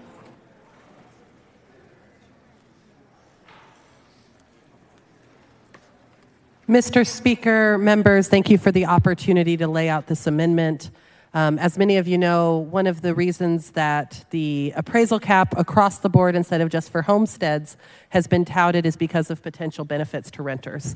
I filed this amendment because in my district and in most of Central Texas, as well as in much of Houston, Dallas, and our other large cities, property taxes and rent are not as closely tied as they are in many areas. Here in the greater Austin area, our rent is based on demand, not property taxes. And so I hope to continue to work with the bill author and seek a path to try and make sure the property tax reductions we're discussing actually reach the people who are renting apartments and homes. So really grateful for the conversations the chair and I have had about it. And with that, I'm going to withdraw this amendment. The amendment is withdrawn.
The following amendment, the clerk read the amendment. Amendment by Martinez Fisher. The chair recognizes Ms. Martinez Fisher to explain the amendment. Thank you, Mr. Speaker. Members, this is a pretty simple amendment. If you're following the conversation, I've had the privilege of serving on Ways and Means for a number of terms. Tax policy is pretty hard. Tax policy takes a bunch of pages, but it only does a few things. This amendment says that we will keep the compression rate exactly the way it is in HB2. So compression doesn't change. We will keep the exact same language on the escrow accounts, which is a really good thing for people who have paid their homes. They shouldn't have to make a big lump sum payment twice a year or once a year to pay their taxes. They ought to be able to pay monthly like we pay our bills monthly. Tax bills are expensive. So this keeps the same escrow language. This does something that we've been hearing a lot of, is it raises the homestead exemption. So we keep the compression. We will increase the homestead exemption to $70,000 for everybody, additional $30,000 for over 65 and disabled. So if you have a constituent that's over 65 and disabled, this is a $100,000 exemption. And then it also lowers the caps. And this will lower the cap from the current rate of 10% to 7.5%. So a little bit more than what HB2 proposes is 5%. But to get to 7.5, we get to save some money so that we can do a homestead exemption. The district I represent is a bunch of working class, middle class families. There is more bang for a buck on a homestead exemption. I understand the argument about, higher valued property that a cap may work out, or in the space of commercial real property that a cap will work better. And I believe that's right. I don't have any dispute about that. But I believe that to give a better tax value to actual constituents that live in modest homes, we're going to get more return on a homestead exemption. So on this amendment, you don't have to pick which one is better for you to help your small businesses or help a senior citizen who's trying to afford to stay in their home. This amendment says we're going to take the best of both worlds, and we're going to have a homestead exemption, and we're going to have an appraisal cap. Following the debate, I think we may see something like this down the road. I know this is a process, but I like the House to be the thought leader in this process, that this is what the House thinks is a good direction to go in. I certainly hope you can support it. The only thing that changes is the appraisal cap changes a little bit to 7.5% because we have to find some money to save for a homestead exemption. That's all it does. I hope it's acceptable to the author. The chair recognizes Mr. Meyer in opposition to the amendment. Thank you, Mr. Speaker. Look, as I stated before, we're going to have some ongoing conversations, but I will say I do not agree with increasing the cap. We like the cap at 5%. I do not want to increase it to 7.5%. And so, therefore, I'm going to move to table. The chair recognizes Mr. Martinez-Fisher to close on the amendment. Thank you, Mr. Speaker. He didn't mean that. He whispered in my ear as he was walking off. Listen, we've all been through this process. We have a position that is a favored position in this House, or people have been working very hard on it. Chair Meyer's been working very hard on it, and, he deserves to have some support. However, homestead exemptions do much better for working families, middle-class families, lots of our constituents. If you take a look at the data in your districts, you know your districts. This is an amendment that we can do both. We don't have to pick one or the other. We can do both. As this process evolves, I don't want anyone to tell us, oh, we told you so. We need to be the thought leader on this. This does not do anything but send our Ways and Means leaders in a position of strength to negotiate a proposal where it's not one or the other, it's both. We can take care of it. This is the session to do it. There are times when we don't have enough money. We have to do either or. This is a session we can do in addition to. So if you vote for this amendment, you're voting for a couple things. Appraisal caps, check in the box. Homestead exemptions for everybody, $70,000. If you're over 65 and disabled, an additional $30,000. That's $100,000. And on top of that, we're going to buy down the tax rate with the same compression language. So you're not losing anything, you're gaining something. And I think that's a win-win for everybody. I hope, I believe is the motion. If it's a motion to table, please vote against the motion to table. If it's a vote up or down on the amendment, please support the amendment. Thank you.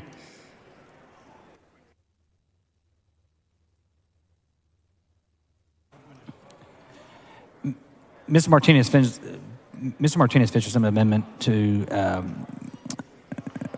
HB 2, Mr. Meyer moves to table the amendment. So if you're in favor of Mr. Martinez-Fisher's amendment, vote nay. If you're if you agree with the tabling the amendment, vote with Mr. Meyer, which will be a yes vote.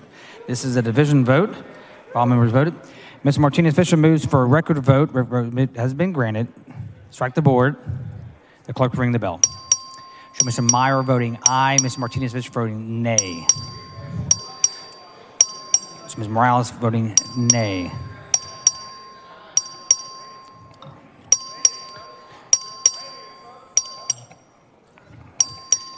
Have all members voted?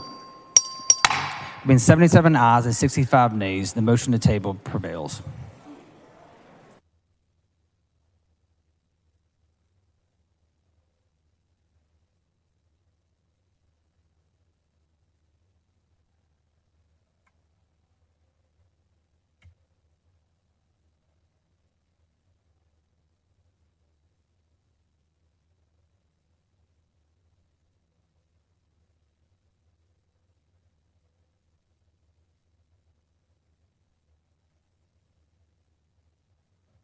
The following amendment, the clerk read the amendment. Amendment by Turner. The chair recognizes Mr. Turner to explain the amendment.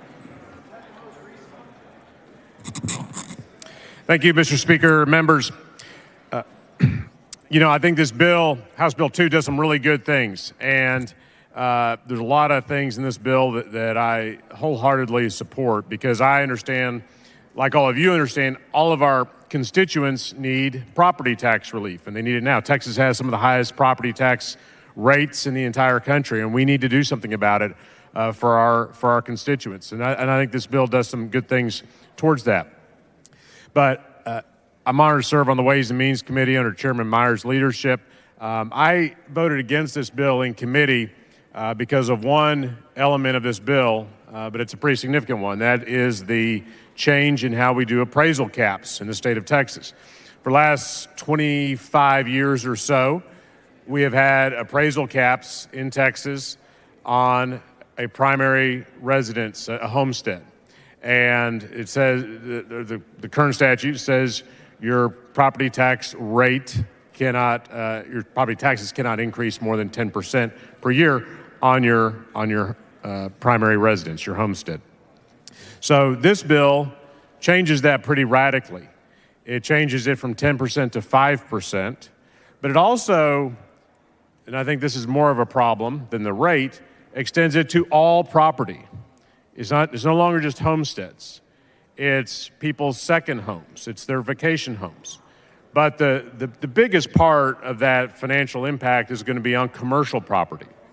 And we know, as Representative Howard was alluding to earlier, that 24% of property taxes in Texas are exported, and that's according to the comptroller, because the property is owned by people outside of Texas. You know, when I'm back home talking to business leaders or civic leaders, they talk about OPM, other people's money. We're always trying to attract tourism to our communities to attract that out-of-state sales tax. So in property tax, 24% of it is OPM, other people's money from outside of Texas. And so this 5% appraisal cap on all real property is going to help those folks who don't live here and are not our constituents. And so that's what my amendment partly seeks to address. So this amendment would keep Article 2 in the bill, the rate compression, which is an important aspect of property tax relief, and as well as the creation of the escrow account for property owners. I think that's a really smart pro-homeowner proposal that's in this bill. But the amendment would lower the appraisal cap to 5%, just as the bill does, but only on a residence homestead. It also removes the appraisal cap reset when a property is sold or otherwise changes ownership. By keeping appraisal caps with homesteads only, we ensure that the tax burden does not shift too dramatically to homeowners with slower appreciating or depreciating home values. Now, commercial property values tend to be more volatile than residential values, and we heard a lot of testimony about this in the Ways and Means Committee from business groups and groups that work with businesses. And they advised us this is one of the challenges with extending the cap to all property. A cap on commercial property would have potentially a disastrous impact on homeowners, renters, school districts, cities, especially smaller cities. And we will likely see, as we heard testimony on, jurisdictions raise property tax rates in order to compensate for this lower cap if it's applied to all property in the state of Texas. But removing the appraisal cap resets ensures that first-time home buyers are not punished with unequal taxation. And this is a key part of this bill. The Texas Constitution, Article 8, Taxation Revenue, Section 1, speaks to equality and uniformity of taxation. And specifically, it says taxation shall be equal and uniform. And today's homeowner could see the benefits of this appraisal cap and pay less in property taxes, as Chairman Myers stated. That could well happen. But tomorrow's home buyer, however, faces an increased cost of living, increasing interest rates, a competitive housing market where they are up against other home buyers, and increasingly corporate investors, many of whom are from out of state or even outside the United States. if they manage to offer a winning bid, and they would get hit with a property tax bill based on the full market value of the home when their next door neighbor is locked into a lower rate based on the length of ownership. And we don't tax on the based on the length of ownership. We tax on the value of the property. And that's where potentially this runs into a problem with our Constitution with respect to equal and uniform provision. So essentially, you can have the same neighborhood, similar value property, same services, same benefits, but an unequal and higher tax. And that's not right. So the purpose of this amendment is to provide current and future homeowners with real property tax relief, and I move adoption. The chair recognizes Mr. Meyer in opposition to the amendment. Thank you, Mr. Speaker. As Representative Turner said, he wants to remove the cap for all property that's not homestead. Obviously, our goal here is to reduce property taxes for more Texans in the state. And so therefore, I want the 5% cap on the all real property as we currently have it. And as a result, I move to table Representative Turner's amendment. The chair recognizes Mr. Turner to close on the amendment. Thank you, Mr. Speaker. Members, I'm going to ask that you vote no on this motion to table. And this is what it boils down to. This is why you should vote no. If you want to deliver the most property tax relief to your constituents and see that homeowners, particularly first-time homebuyers, again, who are facing a very challenging market when you're trying to enter the home buying market, are not sacked with an even higher property tax bill tomorrow and next year and the year after that, then the right thing to do is ratchet down this appraisal cap revision to apply just to residence homesteads, because applying it in the commercial market is going to cause a lot of volatility and shift burden to homeowners. And by removing the reset provision, you're going to avoid having a situation where two homes that are similar value right next door to one another are taxed at very, very different rates, again, hurting first-time home buyers. I'll just share a couple things that we were given in committee by various experts who testified as a respected property tax firm. Appraisal cap on all real property is estimated to shift tax burden of $1.7 billion to homeowners and $334 million to personal property owners. Texas Taxpayers and Research Association, appraisal caps simply shift taxes from one taxpayer to another, create tax avoidance opportunities, and it goes on. So I think those are some of the reasons it's important to adopt this amendment. Again, this amendment is an attempt to compromise on this cap. We've been at 10% for the last 2+ decades. My amendment keeps the 5% that Chairman Meyer has put into this bill. It just limits it to residence homesteads, and that's what our constituents are asking us to address. So I would ask that you vote no on the motion to table. Mr. Turner sends up an amendment. The amendment is not acceptable to the author. Mr. Meyer has moved to table the amendment. So once again, members, if you support the amendment, vote no on the motion to table. If you do not support the amendment, vote yes on the motion to table. Mr. Turner has requested a record vote. The clerk will ring the bell. Show Mr. Turner voting nay, Mr. Meyer voting aye.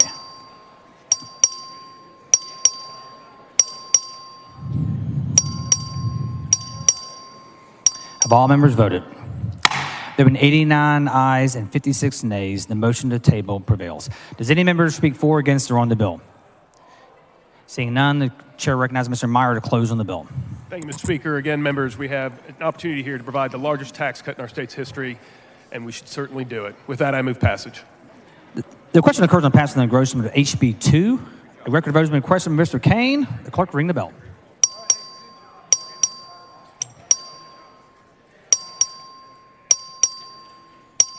Have all members voted?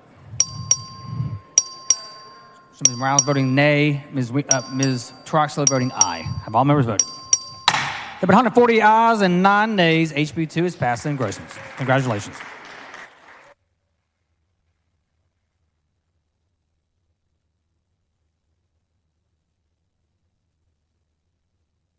The chair lays out on second reading HB 1550. The clerk will read the bill. HB 1550 by Goldman, relating to the continuation and functions of the Office of State Federal Relations. The chair recognizes Mr. Goldman to explain the bill. Thank you, Mr. Speaker. Members, this is House Bill 1550. It's a sunset bill. It extends the Office of State-Federal Relations for 12 years, and I move passage. Any member speak for or against or on the bill? Seeing none, the question occurs on passage of engrossment HB 1550. All in favor say aye. Opposed say nay. The HB 1550 is passed in engrossment.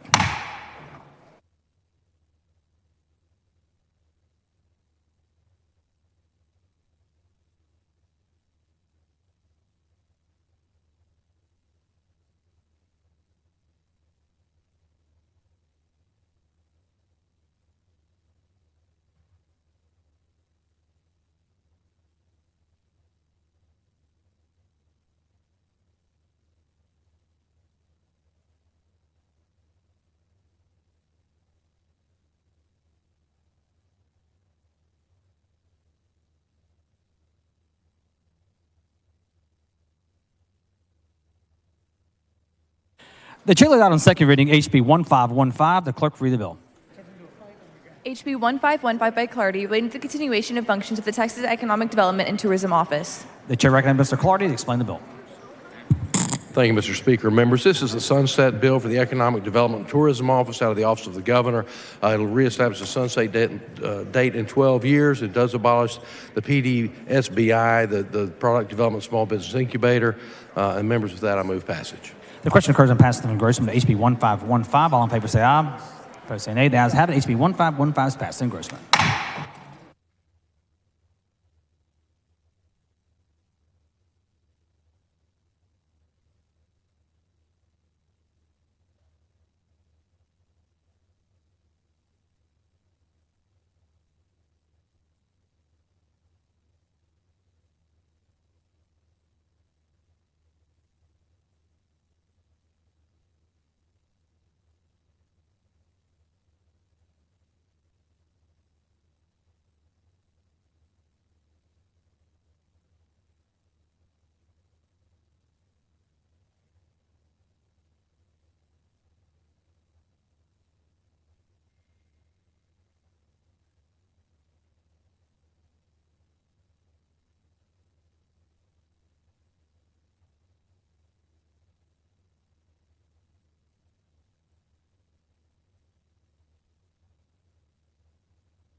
The chair lays out on second reading HJR 1. The clerk will read the resolution. HJR 1 by Meyer, proposing a constitutional amendment to authorize the legislature to limit the maximum appraised value of real property for ad valorem tax purposes and to accept certain appropriations to pay for ad valorem tax relief from the constitutional limitation on the rate of growth of appropriations. The chair recognizes Mr. Meyer to explain the resolution. Thank you, Mr. Speaker. Members, HJR 1 is a constitutional amendment for HB 2. This amendment would make two constitutional changes. First, HJR 1 amends the Texas Constitution to allow us to expand the applicability of the appraisal increase cap to all real property owners, and two, reduce the cap from 10 to 5% per year. Second, HJR 1 ensures that the legislature can provide future property tax relief without being subject to the constitutional spending limit.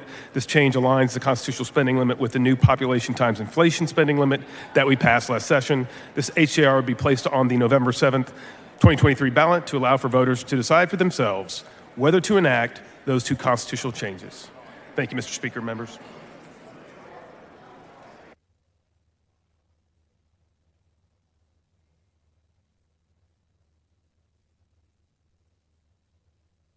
Any member would speak for or against on the resolution? Seeing none. The question occurs on the adoption of HJR 1. This is a record vote required by the Constitution. The clerk will ring the bell. Mr. Kane voting aye, Mr. Meyer voting aye. Holland voting aye. Ms. Leo Wilson voting aye. Ms. Morales Shaw voting nay. Ms. Morales voting nay. Have all members voted? There have been 140 ayes and 9 nays. HJR 1 is finally passed. That too should send a message, Mr. Meyer.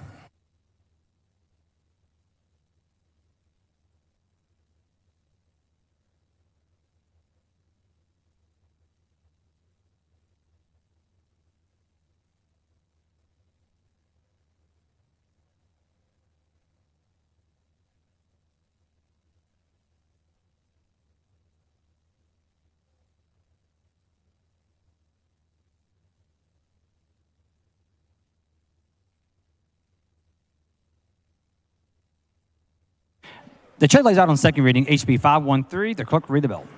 HB 513 by Metcalf, relating to the manufacture or delivery of a controlled substance or marijuana causing death or serious bodily injury, creating a criminal offense, increasing the criminal penalty. The chair recognizes Mr. Metcalf to explain the bill. Thank you, Mr. Speaker. Members, fentanyl is an opioid that's 50 times stronger than heroin and may be mixed with other substances and counterfeit pills. Even in doses as small as 2 milligrams, fentanyl can cause a life-threatening overdose or be lethal. We need to give our district attorneys the tools they need to combat the individuals preying on our citizens. House Bill 513 provides the creation of a standalone offense for someone who distributes drugs that cause an overdose. Under the current law, the pathway to hold accountable those who manufacture or deliver a substance causing death is tied to the weight of that controlled substance. As you can imagine, members, this can be problematic in practice because investigators are generally only going to be left with whatever amount was not used, if any at all. In most cases, the victim will use all of the drugs. This ties the hands of officials investigating and prosecuting these crimes. House Bill 513 will create a standalone offense for the manufacture or delivery of a controlled substance causing death or serious bodily injury that allows for an appropriate punishment range. This enables law enforcement and district attorneys to hold offenders accountable. Members, I move passage. The question occurs on passing engrossment HB 513. Ms. Click, for what purpose? For some questions. The gentleman yield for questions. I yield for questions. Thank you. Representative Metcalf, does HB 513 change the exemption for compassionate use products currently listed in Section 481 of the Health and Safety Code? House Bill 513 does not change the current exemption for compassionate use products in Section 481.11E of the Health and Safety Code. Okay, and does your proposed language in Section 2 include products legally obtained through the compassionate use program under the defense to prosecution? Yes, the defense of prosecution in Section 481.14C Health and Safety Code would include products legally obtained through the compassionate use program authorized in Section 487 Health and Safety Code and Section 169 Occupation Code. Additionally, under the Occupation Code 169.0013, definitions low THC cannabis is not marijuana, and House Bill 513 would not apply. Thank you, Representative Metcalf. Mr. Speaker. Thanks, Your Click. Ms. Click. I move that we can reduce to writing and place in the journal the dialogue between Representative Metcalf and myself for legislative intent. Members heard the motion. The objection. Chair hears none, so ordered. Thank you, Mr. Speaker. Members, I move adoption. The question occurs on passing the engrossment HB 513. All in favor say aye. Thank you, David. Opposed, nay. The ayes have it. HB 513 is passed on engrossment.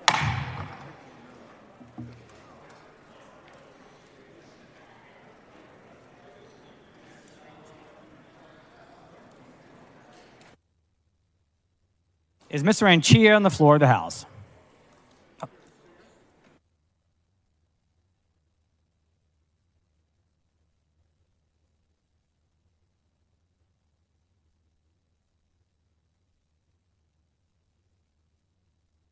The chair lays out on second reading HB 1910. The clerk will read the bill. HB 1910 by Anchia, relating to the prosecution of the offense of forgery. The chair recognizes Mr. Anchia to explain the bill. Thank you, Mr. Speaker and members. I appreciate the opportunity to present this piece of legislation. Forgers are repeatedly stealing from mom and pop shops in your district and mine, and they typically get charged with a Class C misdemeanor. And there's been recent case law that has determined that the criminal offense structure for forgery is based on the value of the property or service obtained rather than the mens rea. And what's happening is decisions by the Sixth Circuit, namely Lennox v. State and State v. Green, have held that in the case of where someone is... Mr. Herrera, for purpose? Will Representative Yule for questions? Yes, and if you'd like, I can finish my layout and then we can have questions on intent, or I'm happy to answer those right now. It's up to you. I'll go ahead and answer them. Thank you. Gentlemen, yield for questions. Yes, thank you. Representative Anchia, I support your bill. You and I spoke briefly, and I don't intend to hold up the House any longer, but just to make sure, nothing of what you propose in this House Bill 1910 changes the intent requirement of the statute as it currently exists in law. Is that correct? Correct. Intent or mens rea is not disturbed. You have to knowingly engage in the act of passing this item of value. Right, and as you and I have discussed, the matter in which you're trying to address is how some of these criminals that are committing these crimes are skating what the real intent was, which is to address the amount of forged documents that they may possess, in which they're trying to utilize in a criminal way. That's right. The forger may have $100,000 worth of forged money on their person. They try to pass a $100 bill. The current state of the law, as interpreted by the Sixth Circuit, was you can only charge them with forgery for the $100 bill, but not the $100,000 that they have on their person. I've been working with the White Collar Crimes Division at the DA's office, and they want to make sure that we create a presumption that says, hey, you have $100,000 of forged bills on you. You are going to be charged for the value of that $100,000, not the $10 that you passed. Right, and just to reiterate, under the Penal Code, Chapter 32, Subchapter B, forgery, Section 32.21, B as in boy, the intent is written, a person commits an offense if he forges a writing with intent to defraud or harm another. And again, your House Bill 1910 does not change that provision. Is that you correct? have to do so with that intention and knowingly. All right, thank you. Thank you. Representative Anchia. Mr. Speaker.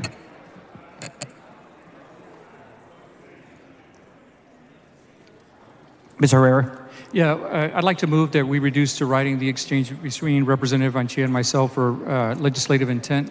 Members, you heard the motion to object, and chair hears none, so ordered. Thank you. Thank Mr. you. Schofield, for what purpose? Will the gentleman yield? The gentleman yield for questions. Yes. Mr. Anchia, I have a question regarding the way the bill works on not on the counterfeiter, but on the person he's passed the bills to. The way I read the bill, and I can understand the purpose, as you so eloquently put it, is if you get caught passing 100 but you've got 1,000, it's the 1,000 that you're responsible for. But of course, the purpose of counterfeiting money is so that you can pass it on.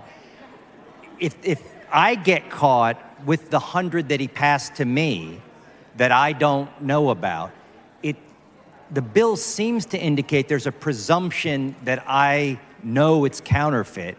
First of all, I'm assuming it's rebuttable, but how is it intended to work to the person to whom the money was passed, and then he makes another transaction where he passes it? Right. So the way it works is that the person who has received the money is not the forger under this bill. The forger is the person who has made the forgery and has attempted to pass it to another with the intent to defraud. We just went through that mens rea requirement. The person receiving that is not covered under this bill.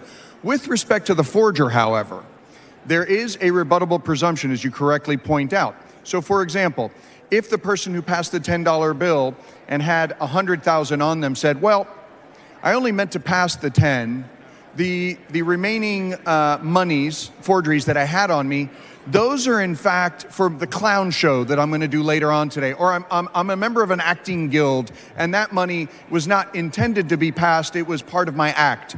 That is evidence that the forger could put on.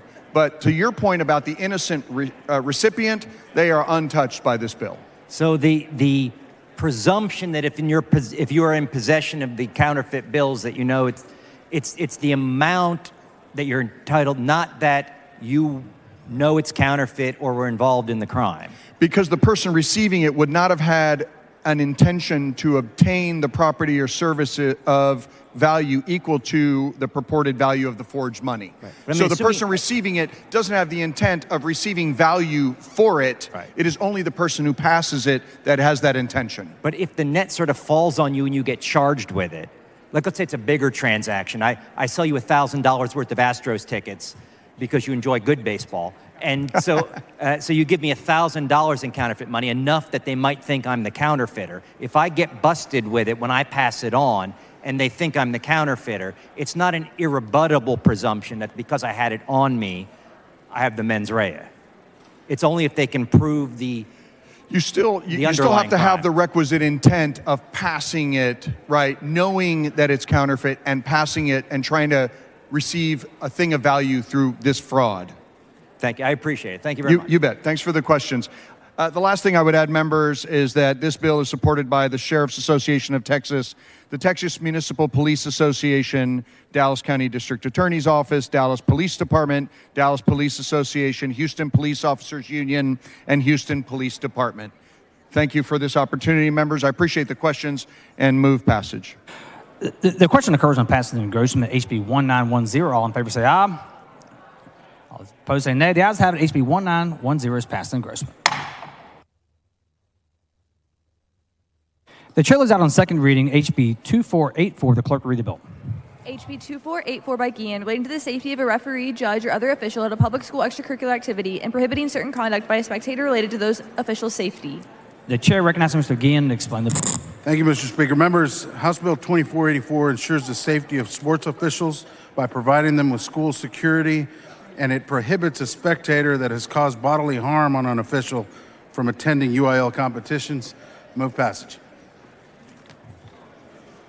The question occurs on passage to engrossment at HB 2484. Mr. Kane has requested record vote. The clerk will ring the bell. Show Mr. Guillen voting aye.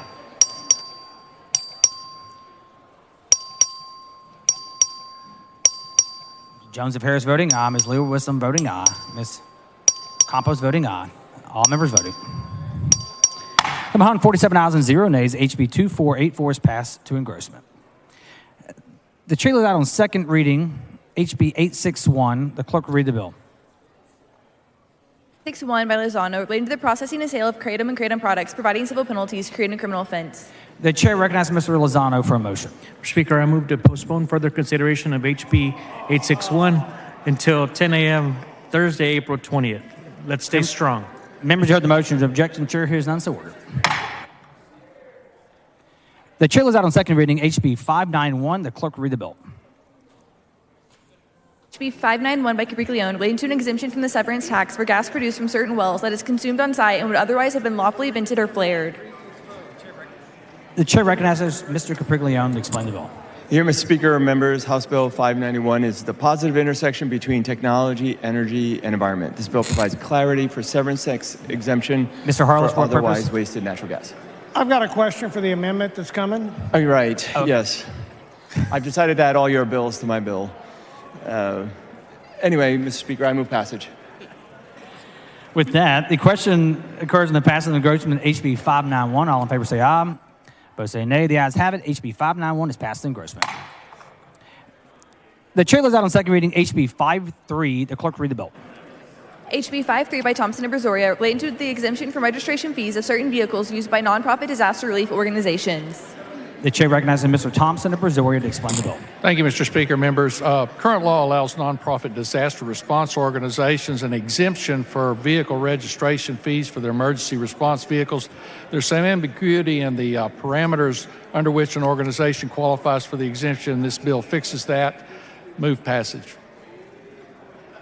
The question occurs on passing the engrossment to HB 53. All in favor say aye. Opposed say nay. The ayes have it. HB 53 is passed in engrossment. The chair lays out on second reading HB 540. The clerk will read the bill. HB 540 by Longoria, relating to the award of library construction grants by the Texas State Library and Archives Commission. The chair recognizes Mr. Longoria for a motion. Thank you, Mr. Speaker and members. I move to postpone further consideration of HB 3540 until 10 a.m. Monday, April 17th.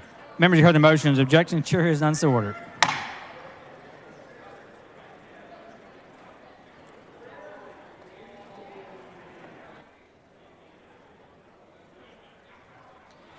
The chair lays out on second reading HB 2037. The clerk will read the bill. HB 2037 by A. Johnson of Harris, relating to certain proceedings in juvenile court for children with mental illness and intellectual disabilities. The chair recognizes Ms. Johnson of Harris to explain the bill. Thank you, Mr. Speaker and members. I'd like to thank the Chapter 55 Advisory Committee, which is made up of juvenile justice and mental health stakeholders, for their work in coming up with the recommendations of this bill. This bill addresses the issue with regard to competency proceedings for juveniles and recognizes that the laws that we had put in place in Chapter 55, many of them were derived from the Criminal Code and the Texas Health and Safety Code and did not specifically address the issues of juveniles. This bill would seek to streamline the fitness to proceed and lack of responsibility proceedings, to strengthen the value of expert examinations and reports, and to expand the use of outpatient restoration and services when appropriate and available. House Bill 2037 implements these changes with a focus on keeping vulnerable children close to home and providing specifically tailored care for children with nuanced needs. Thank you, Mr. Speaker and members, and I move passage.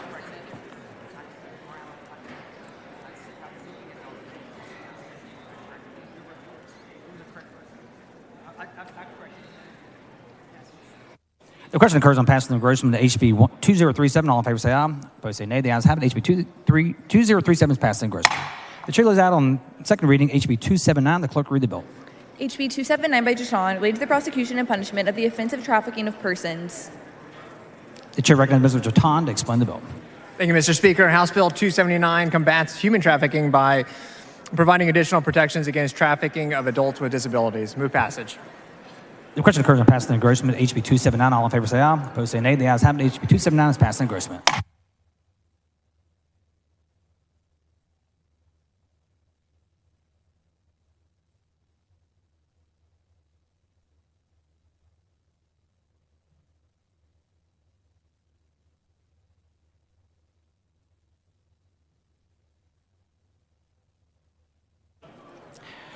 The chair lays out on second reading HB 113. The clerk will read the bill. HB 113 by Ortega, relating to the use of community health workers in Medicaid managed care. The chair recognizes Ms. Ortega to explain the bill. Thank you, Mr. Speaker and members. Community health workers are trained liaisons who assist people gain access to needed health care, particularly maternal and mental health services. They are trusted members of the community who provide outreach, health education, advocacy, patient navigation, and follow-up. HB 113 supports community health workers and the MCOs by making reporting process under the STAR Medicaid program more efficient by categorizing their expense as a quality improvement cost and not an administrative expense. Texas has consistently been at the forefront of incorporating community health workers into our state healthcare system. It's important that we continue to be innovative in promoting the utilization of community health workers in communities throughout the state. I move passage. The question occurs on passing the engrossment of HB 113. A record vote has been requested by Ms. Isaac. The clerk will ring the bell. Show Mrs. Click voting aye. Mr. Allison voting aye. Mr. Ortega voting aye. Ms. Schofield voting aye. Have all members voted? Holland voting aye. There have been 130 ayes and 18 nays. HB 113 is passed the engrossment.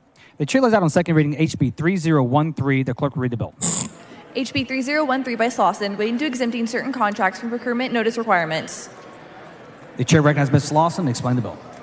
Thank you, Mr. Speaker and members. House Bill 3013 is a request from the Texas General Land Office to clean up an unintended consequence from Senate Bill 799.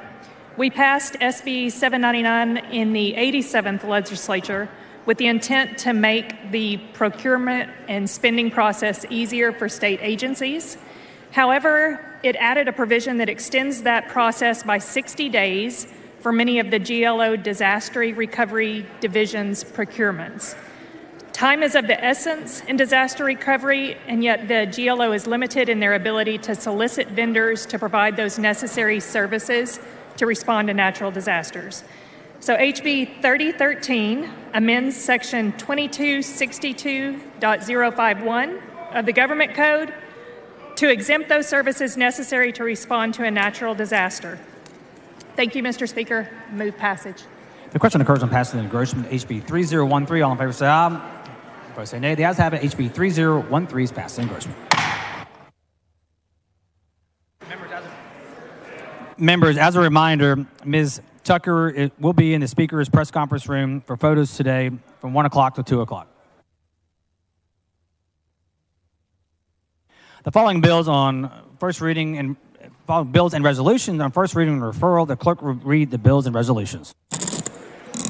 HB 5369 by Gerties, relating to the creation of the Sando Municipal Utility District Number 1, granting limited power of eminent domain, providing authority to issue bonds, providing authority to post assessment fees and taxes, referred to the Committee on Land Resource Management. HCR 103 by Herrero, designating December 8th as Special Hearts Day for a 10-year period ending in 2033, referred to the Committee on Culture, Recreation, and Tourism. HR 1073 by Metcalf, designating the grandchildren of House members as honorary mascots, referred to the Committee on House Administration. HR 1074 by Metcalf, electing children of House members to the office of mascot, referred to the Committee on House Administration. SB 12 by Hughes, relating to restricting certain sexually oriented performances on public property on the premises of a commercial enterprise or in the presence of a child, authorizing a civil penalty, creating a criminal offense, referred to the Committee on State Affairs. SB 14 by Campbell, relating to prohibitions on the provision to certain children of procedures and treatments for gender transitioning, gender assignment, or gender dysphoria, and on the use of public money or public assistance to provide those procedures and treatments, referred to the Committee on Public Health. SB 21 by Huffman, relating to the discipline of judges by the Texas Commission on Judicial Conduct in the Legislature, referred to the Committee on Judiciary and Civil Jurisprudence. SB 23 by Huffman, relating to increasing the minimum term of imprisonment and changing the eligibility for community supervision and parole for certain felony offenses in which a firearm is used or exhibited, into certain consequences on conviction of certain offenses, referred to the Committee on Criminal Jurisprudence. SB 25 by Colkhorst, relating to support for nursing-related post-secondary education, including scholarships to nursing students, loan repayment, and assistance to nurses and nursing faculty, and grants to nursing education programs, referred to the Committee on Higher Education. SB 29 by Birdwell, relating to prohibit a governmental entity implementation or enforcement of a vaccine mandate, mask requirement, or private business or school closure to prevent the spread of COVID-19, referred to the Committee on State Affairs. SB 175 by Middleton, relating to the use by a political subdivision of public funds for lobbying and certain other activities, referred to the Committee on State Affairs. SB 375 by Huffman, relating to the composition of districts for the election of members of the Texas Senate, referred to the Committee on Redistricting. The following resolutions are being referred to the Committee on Resolutions calendars. HR 1067 by Canales, HR 1070 by Noble, HR 1071 by Busey, HR 1072 by Busey, HR 1075 by Clardy, HR 1076 by Clardy, HR 1077 by Clardy, HR 1078 by Clardy, HR 1080 by Spiller, HR 1081 by Lujan, HR 1082 by Lujan, HR 1083 by Lujan, HR 1084 by Lujan, HR 1085 by Lujan, HR 1086 by Jones of Dallas, HR 1087 by Bell Montgomery, HR 1089 by Button, HR 1090 by Harrison, HR 1092 by A. Johnson of Harris, HR 1093 by A. Johnson of Harris, HR 1094 by A. Johnson of Harris, HR 1095 by Wally, HR 1096 by Timish, HR 1097 by Burns, HR 1098 by Button.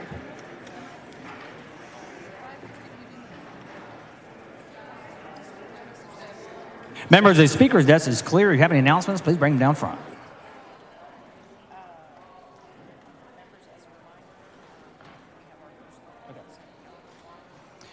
Members, before we adjourn, as a reminder, we have our first local calendar tomorrow at 9 a.m.